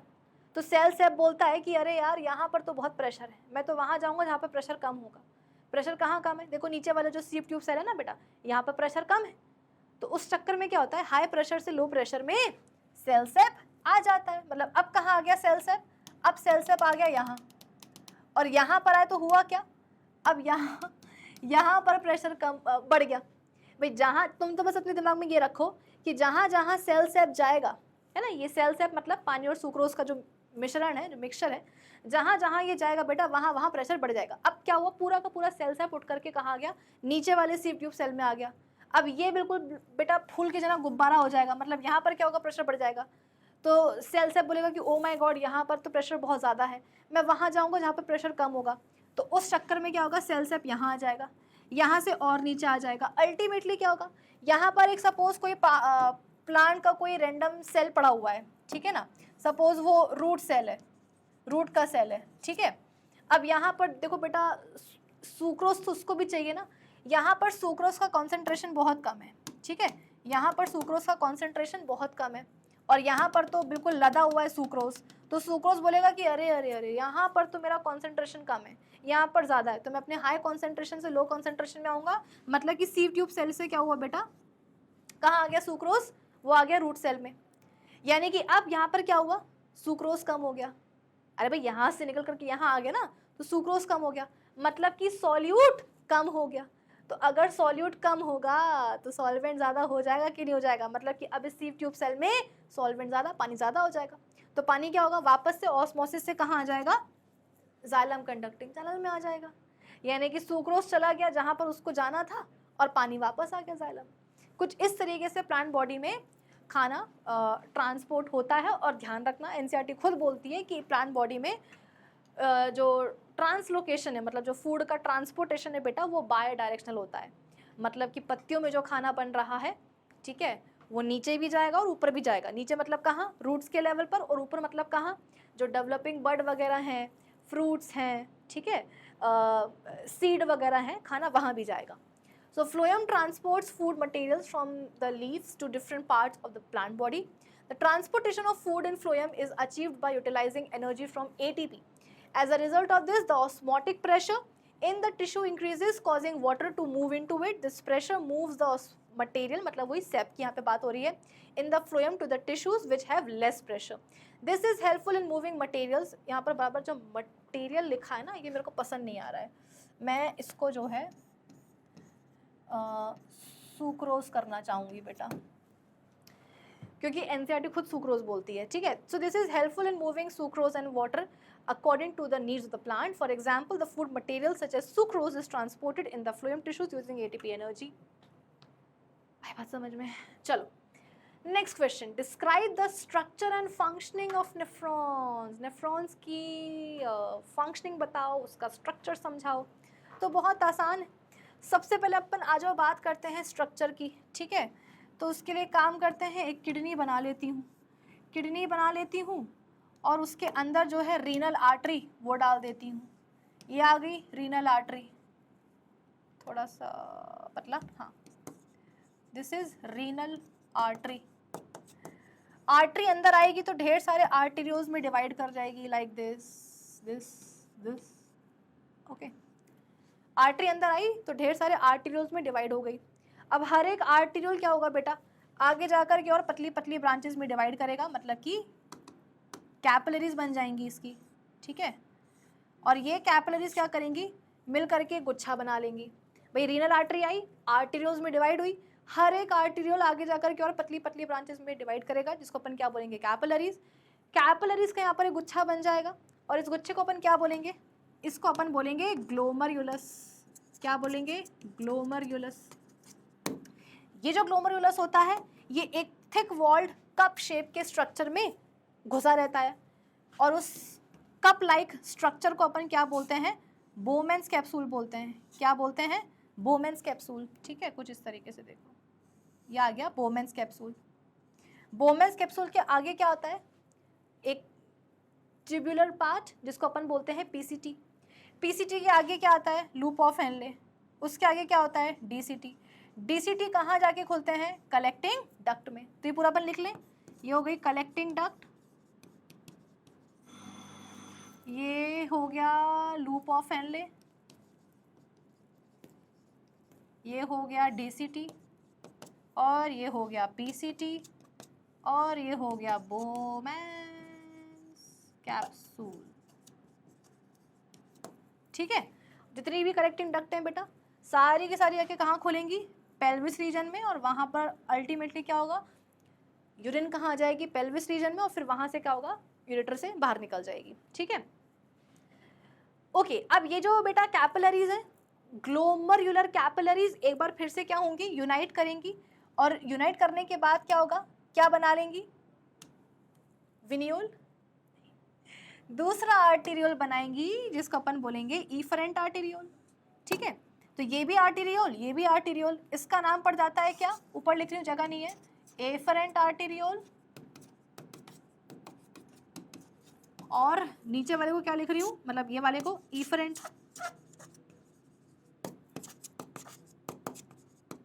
फिर इफरेंट आर्टेरियोल क्या करेगा, आगे जाकर के ये भी आगे जाकर के ये भी कैपिलरीज में डिवाइड करेगा, और ये जो कैपिलरीज होंगी बेटा ये क्या करेंगी, जो रीनल ट्यूब्यूल है, रीनल ट्यूब्यूल का मतलब क्या है बेटा, यही पीसीटी, लूप ऑफ फेनले, डीसीटी, है ना, क्योंकि ये सब क्या है, ट्यूब्यूलर पार्ट है नेफ्रॉन के। तो ये जो रीनल ट्यूब्यूल्स हैं बेटा, इनके अराउंड जाकर के ये कैपिलरीज नेटवर्क बना लेंगी कुछ इस तरीके से। तो तुम्हें यहाँ तक की कहानी पूरी समझ में आई ना, कि रीनल आर्टरी आई, आर्टेरियोल्स में डिवाइड हुई, हर एक आर्टेरियोल आगे जाकर के और पतली पतली ब्रांचेस में डिवाइड कर जाता है, जिन्हें अपन बोलते हैं कैपिलरीज। ठीक है, तो देखो कैपिलरीज का यहाँ पर क्या हुआ बेटा, गुच्छा बन गया। इस गुच्छे को, स्टफ्ड ऑफ कैपिलरीज को अपन ने क्या नाम दिया, ग्लोमरुलस। ठीक है, आगे जाकर के यही जो ग्लोमरुलस की कैपिलरीज है एक बार फिर से यूनाइट हुई, तो यूनाइट होकर के क्या बना, विनियोल नहीं। किडनीज में मामला थोड़ा सा अलग चलता है। ग्लोमरुलर कैपिलरीज जब एक बार यूनाइट करेंगी बेटा, तो एक बार फिर से यहाँ पर क्या बनने वाला है, आर्टेरियोल। नाम क्या होगा, इफरेंट। ये वाला होगा एफरेंट और ये वाला होगा इफरेंट। फिर ये जो इफरेंट आर्टेरियोल है बेटा, ये भी और आगे बढ़ेगा और आगे जाकर के और पतली पतली ब्रांचेस में डिवाइड कर जाएगा। मतलब ये एक बार फिर से जो इफरेंट आर्टेरियोल है ना बेटा, ये भी जो है ना क्या बोलते हैं, हार नहीं मानेगा। ये आगे जाकर के एक बार फिर से कैपिलरीज में डिवाइड कर जाएगा, और ये जो कैपिलरीज होंगी ना, ये क्या करेंगी, जो रीनल ट्यूब्यूल्स है उनके अराउंड जाकर के देखो कुछ इस तरीके से नेटवर्क बना लेंगी। अब क्या होगा, कैपिलरीज एक बार फिर से यूनाइट करेंगी। यहाँ पर जो ग्लोमरुलर कैपिलरीज थी उनका हुआ था यूनियन, तो क्या बना था, इफरेंट आर्टेरियोल। अब क्या हो रहा है, इफरेंट आर्टेरियोल जिन कैपिलरीज में डिवाइड हुआ था, वो कैपिलरीज एक बार फिर से यूनाइट कर रही हैं। तो अब क्या बन जाएगा बच्चों, यूनियन से विनियोल बन जाएगा। ये देखो, ये बन गया है विनियोल, ये बन गया विनियोल। ठीक है, और फिर ये विनियोल, मतलब और भी कई सारे विनियोल्स होंगे, और भी कई सारे बेटा विनियोल्स होंगे, और वो सब के सब वेन में जाकर के ओपन हो जाएंगे। ये बन गई देखो वेन। ठीक है, ये वेन, और ये से बाहर निकल जाएगी। इसको अपन नाम देंगे रीनल वेन का। बेटा रीनल वर्ड अपन इस्तेमाल करते हैं किडनीज के लिए। ठीक है, इसलिए जो आर्टरी आ रही है किडनी के अंदर, उसको अपन क्या बोलेंगे, रीनल आर्टरी बोलेंगे। लिखा है ना, हाँ ये देखो। और जो वेन किडनी से बाहर निकल रही है उसको अपन क्या बोलेंगे, रीनल वेन। ठीक है, तो कुछ इस तरीके से देखो, आपको पूरा मैंने किडनी का किडनी नहीं, नेफ्रॉन का जो स्ट्रक्चर है वो मैंने आपको बातों बातों में बता दिया। भाई सवाल क्या था, यही तो था ना कि किडनी नेफ्रॉन्स का जो है स्ट्रक्चर बताओ और फंक्शनिंग भी बताओ। तो फंक्शनिंग तो बता दूंगी, लेकिन स्ट्रक्चर जो है यहाँ पर मैंने आपको बता दिया है। ठीक है, कि नेफ्रॉन के स्ट्रक्चर में आप बोल सकते हो कि आपको दो कंपोनेंट मिलेंगे। एक तो मिलेगा ये ग्लोमरुलस जो कि टफ्ट ऑफ कैपिलरीज है। ओके, और फिर इसके बाद में टफ्ट ऑफ कैपिलरीज कहाँ बैठा होगा, बोमेंस कैप्सूल के अंदर बैठा होगा। बोमेंस कैप्सूल के आगे आपको क्या मिलेगा, वही renal tubules, PCT, DCT, loop of Henle, like that. ठीक है, तो ये पूरा स्ट्रक्चर आपको समझ में आ गया बेटा। अब आज अपन फंक्शनिंग की बात करते हैं। अब देखो हुआ क्या, एफरेंट मतलब ये जो रीनल आर्टरी है ये आई अंदर, है ना, और एफरेंट आर्टेरियोल्स में डिवाइड हो गई। तो बेटा ये जो एफरेंट आर्टेरियोल्स हैं, इनमें जो ब्लड फ्लो करता है उसमें होता है नाइट्रोजनस वेस्ट, है ना। रीनल आर्टरी और ये एफरेंट आर्टेरियोल्स जो ब्लड लेकर के आते हैं अंदर, इनमें होता है क्या, नाइट्रोजनस वेस्ट। मतलब इस ब्लड में होता है नाइट्रोजनस वेस्ट जो निकालना होता है। तो कैसे निकालेंगे, देखो मान लो कि ये एफरेंट आर्टेरियोल है, ठीक है, इसमें ब्लड आया कुछ इस तरीके से, देखो ब्लड आया, देखो ब्लड आ रहा है, आ रहा है, आ रहा है, आ रहा है, आ रहा है, और ये कहाँ पहुंचा, ग्लोमरुलर कैपिलरीज तक पहुंचा। अब देखो पता है होता क्या है, एफरेंट आर्टेरियोल का जो डायमीटर है वो ज़्यादा है as compare to efferent arteriole, और ये जो ग्लोमरुलर कैपिलरीज है बेटा, इनका डायमीटर तो और भी कम होता है। प्लस ग्लोमरुलर कैपिलरीज जो होती हैं बाकी बॉडी की कैपिलरीज से और भी ज़्यादा परमेबल होती हैं। ठीक है, तो जब ब्लड एफरेंट आर्टेरियोल से ग्लोमरुलर कैपिलरीज में आता है ना बेटा, तो प्रेशर जो है बढ़ जाता है उनके ऊपर। मतलब एक मोटे पाइप से ब्लड कहाँ जा रहा है, पतले पाइप में जा रहा है, तो प्रेशर ज़्यादा लगेगा पतले पाइप में। यानी कि जब ब्लड एफरेंट आर्टेरियोल से कहाँ आएगा, ग्लोमेरुलर कैपिलरीज में आएगा ना, तो ये समझ लो कि प्रेशर जो है बढ़ जाएगा ब्लड के ऊपर। और उस ज़्यादा प्रेशर के चलते क्या होगा, ब्लड का कुछ सामान कैपिलरीज की वॉल को क्रॉस करके कहाँ आ जाएगा, कैपिलरीज की वॉल को क्रॉस करके आ जाएगा बोमेन्स कैप्सूल में। अब क्या क्या सामान आ जाएगा, जैसे प्लाज्मा आ जाएगा, प्लाज्मा में आप बोल सकते हो कि ढेर सारा पानी, ठीक है, उसके अलावा nitrogenous waste, glucose, amino acids, salts, ions वगैरह, है ना। तो ये सब कुछ बेटा कहाँ निकल करके आ जाएंगे, बोमेन्स कैप्सूल में आ जाएंगे सामान। क्या फिर ये खाली हो जाएगा क्या, कैपिलरीज? नहीं, कैपिलरीज बेटा खाली नहीं होंगी। मैंने क्या बोला कि जब ब्लड यहाँ से यहाँ आएगा, एफरेंट आर्टेरियोल से ग्लोमेरुलर कैपिलरी में जब ब्लड आएगा ना, तो प्रेशर बढ़ने के कारण सामान कुछ ब्लड का जो ना बाहर निकल करके आ जाएगा, कहाँ, बोमेन्स कैप्सूल में। लेकिन पूरा का पूरा ब्लड निकल करके नहीं आएगा। जो अपने ब्लड सेल्स हैं, प्लाज्मा प्रोटीन्स हैं बेटा, वो सब तो कहाँ रहेंगे, ब्लड में ही रहेंगे, कैपिलरीज के अंदर ही रहेंगे। प्लाज्मा, ढेर सारा पानी, nitrogenous waste, glucose, amino acids, ठीक है, सॉल्ट वगैरह, ये सब निकल करके कहाँ आ जाएंगे, बोमेन्स कैप्सूल में आ जाएंगे। तो इस प्रोसेस को अपन क्या बोलेंगे, इस प्रोसेस को अपन बोलेंगे अल्ट्रा फिल्ट्रेशन। क्या बोलेंगे बच्चों, अल्ट्रा फिल्ट्रेशन। अल्ट्रा फिल्ट्रेशन बोल देंगे इसको, क्योंकि फिल्ट्रेशन हुआ ना यहाँ पर, ब्लड का जो सामान है वो कैपिलरीज की वॉल को क्रॉस करके कहाँ गया, बोमेन्स कैप्सूल में, तो फिल्ट्रेशन हो गया ना, तो अल्ट्रा फिल्ट्रेशन बोल देंगे, ठीक है। और जो सामान आया है बोमेन्स कैप्सूल में, उसको अपन क्या बोलेंगे, फिल्ट्रेट बोलेंगे, ठीक है। ब्लड, जैसा कि मैंने कहा कि पूरा का पूरा बेटा बाहर नहीं आ जाएगा, है ना, कैपिलरीज के अंदर रहेगा ही, तो वो जो ब्लड रहेगा ना वो आगे फ्लो करेगा, वो जो ब्लड है वो आगे फ्लो करेगा। ग्लोमेरुलर कैपिलरीज से निकल करके वो ब्लड कहाँ जाएगा, देखो, इफरेंट आर्टेरियोल में फ्लो करने लग जाएगा, इफरेंट आर्टेरियोल में बेटा वो ब्लड फ्लो करने लग जाएगा, ठीक है। अब देखो क्या होगा, जो फिल्ट्रेट होगा ना बेटा, जो फिल्ट्रेट यहाँ पर बना है, सॉरी, यहाँ पर जो फिल्ट्रेट बना है वो बोमेन्स कैप्सूल से निकल करके कहाँ आएगा, रीनल ट्यूब्यूल्स में आएगा, PCT, loop of Henle, DCT, है ना। तो बोमेन्स कैप्सूल से निकल करके वो कहाँ आएगा, फिल्ट्रेट, आप बोल सकते हो कि रीनल ट्यूब्यूल्स में आएगा। अब रीनल ट्यूब्यूल्स में जैसे ही फिल्ट्रेट आया, रीनल ट्यूब्यूल्स को रियलाइज हुआ कि अरे यार, ये जो फिल्ट्रेट आया है ना हमारे अंदर, इस फिल्ट्रेट में तो क्या बोलते हैं, कुछ काम की भी चीज़ें हैं, जैसे कि इतना सारा पानी नहीं फेंकना है, इतना सारा पानी नहीं फेंकना है, थोड़ा ही पानी बाहर निकालना है। तो पानी हो गया, ग्लूकोज हो गए, अमीनो एसिड्स हो गए, है ना। तो कुछ काम की भी चीज़ें हैं फिल्ट्रेट में जो आ गई हैं, इनको वापस से ब्लड में डालना पड़ेगा। तो अब ये जो अपनी रीनल ट्यूब्यूल्स होंगी ना बेटा, PCT, DCT, loop of Henle, majorly PCT में होता है ये, तो रीअब्जॉर्प्शन होगा यूजफुल सब्सटेंसेस का फ्रॉम द फिल्ट्रेट, मतलब कि फिल्ट्रेट से कुछ चीज़ें वापस से कहाँ डाली जाएंगी, ये जो इफरेंट आर्टेरियोल में बेटा जो ब्लड फ्लो हो रहा था उस ब्लड में वापस डाली जाएंगी, जिसको अपन बोलेंगे रीअब्जॉर्प्शन।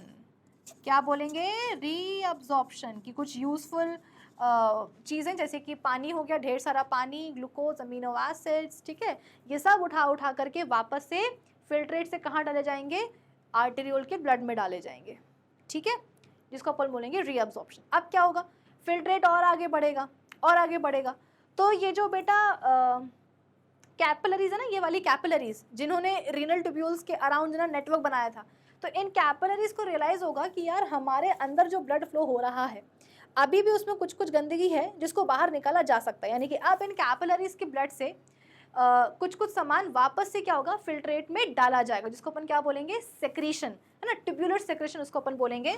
तो ब्लड से कहाँ आ जाएगा वो सब्सटेंस, वो आ जाएगा फिल्ट्रेट के अंदर। और ये तीसरी स्टेप होती है जिसको अपन बोलते हैं, क्या बोलते हैं, ट्यूब्यूलर सेक्रीशन, ट्यूब्यूलर सेक्रीशन, जैसे कि पोटेशियम आयंस हो गए, H पॉजिटिव आयंस हो गए, है ना। तो ये फालतू चीज़ें हैं जो ब्लड से निकल करके कहाँ डाल दी जाएंगी, ये फिल्ट्रेट के अंदर डाल दी जाएंगी, ठीक है। मैक्सिमम जो ट्यूबुलर सेक्रेशन है वो डीसीटी के लेवल पर होता है। फिर इसके बाद में पूरा का पूरा फिल्ट्रेट कहाँ आ जाएगा, कलेक्टिंग डक्ट में। जैसे ही फिल्ट्रेट आया कलेक्टिंग डक्ट में, अब उसको अपन क्या बोलेंगे, यूरिन। फिर सारी की सारी जो कलेक्टिंग डक्ट्स हैं वो कहाँ खोलेंगी, आप बोल सकते हो कि पेल्विस में, यानी कि पेल्विस में आ जाएगी यूरिन, और फिर वहाँ से यूरेटर्स में और फिर अल्टीमेटली कहाँ, ब्लैडर में। तो ये हो गया क्या, नेफ्रॉन्स का स्ट्रक्चर और उनकी फंक्शनिंग, ठीक है। So the blood enters the kidney through the renal artery, which branches into many capillaries associated with the glomerulus. The water and solute are transferred to the nephron at Bowman's capsule. In the PCT, some substances such as amino acids, glucose and salts are selectively reabsorbed and unwanted molecules are added to the urine. The filtrate then moves down into the loop of Henle where more water is absorbed.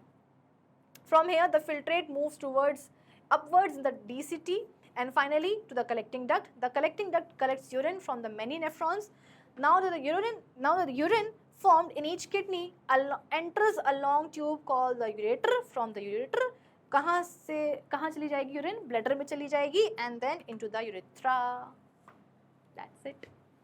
Next question, what are the methods used by the plants to get rid of excretory products? Plants में कैसे होता है excretion, तो इसका तो बहुत ही बेटा simple सा आंसर बनेगा। जो गैशियस वेस्ट होता है, जैसे कि फोटोसिंथेसिस में जो ऑक्सीजन बनती है वो होता है गैशियस वेस्ट। सेलुलर रेस्पिरेशन के टाइम पर जो कार्बन डाइऑक्साइड बनती है वो होता है प्लांट्स के लिए गैशियस वेस्ट। तो वो गैशियस वेस्ट जो है बेटा वो लीव्स के सरफेस पर जो स्टोमेटा लगे होते हैं ना, उनसे बाहर निकाल दिए जाते हैं।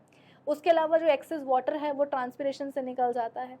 अब प्लांट्स आर स्मार्ट इनफ कि उनको ये पता है कि उनके जो बॉडी में जो टिश्यूज़ हैं उनमें अधिकतर सेल्स क्या हैं, मरे हुए हैं, है ना। और तो उन डेड सेल्स के अंदर जो है ना चीज़ें जाकर के स्टोर हो सकती हैं। जैसे कि कुछ ऑर्गेनिक वेस्ट प्रोड्यूस करते हैं हमारे प्लांट्स, जैसे कि रेजन्स, गम्स, ठीक है, और आप बोल सकते हो कि लेटेक्स वगैरह, ये सब ऑर्गेनिक वेस्ट होता है हमारे प्लांट्स का। तो उसको वो क्या करते हैं, ओल्ड जाइलम या जो बार्क होता है ना, ट्री की जो छाल होती है उसमें जाकर के स्टोर कर देंगे। जो लीव्स होती हैं बेटा वो तो पौधों की झड़ती ही हैं, तो जो ओल्ड लीव्स होती हैं उनके वैक्यूल्स में जाकर के वेस्ट सब्सटेंसेस जो हैं वो स्टोर कर दिए जाते हैं कि जब पत्ती झड़ेगी तो उसके साथ साथ क्या होगा, कचरा भी झड़ जाएगा, लाइक दैट, है ना। तो जो प्लांट के ऐसे पार्ट्स जो झड़ते हैं, जैसे कि बार्क हो गया, पत्तियाँ वगैरह हो गई, तो उनमें जाकर के जो है वेस्ट को स्टोर कर दिया जाता है। उसके अलावा प्लांट्स जो होते हैं वो अपनी सराउंडिंग सॉइल में भी क्या करते हैं, वेस्ट निकालते हैं रूट्स के थ्रू।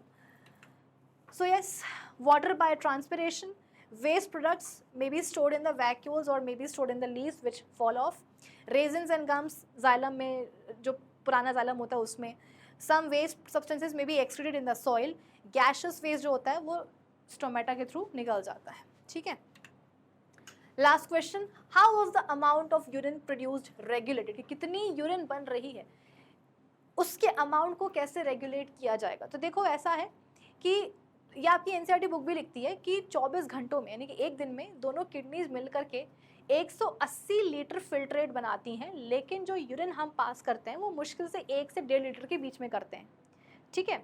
पर सवाल ये है कि कितनी यूरिन बननी है वो कैसे डिसाइड होगा। तो बेटा वो कुछ डिसाइडिंग फैक्टर्स होते हैं, जैसे कि आपकी एनसीईआरटी बुक भी बोलती है कि कितना एक्सेस वाटर है जिसको आपकी बॉडी से बाहर निकालना है। जैसे कि वैसे तुम दिन भर में 5 से 6 ग्लास पानी पियोगे, है ना, लेकिन कभी कभी तुमको भूत सवार हुआ कि ओ माय गॉड, हमको तो क्या चाहिए है, अपनी एकदम शाइनिंग स्किन चाहिए है, तो तुम उस दिन क्या करोगे, ज़्यादा पानी पी लोगे। तो तुम्हारी किडनीज बोलेंगे कि अरे यार ये क्या इंसान है, वैसे जो है 5-6 गिलास पानी पिएगा दिन भर में, अब देखो तो जो है ना 12 ग्लास पानी पी करके बैठा है, 15 ग्लास पानी पी करके बैठा है, तो यानी कि उस दिन तुम्हारी बॉडी में पानी ज़्यादा है।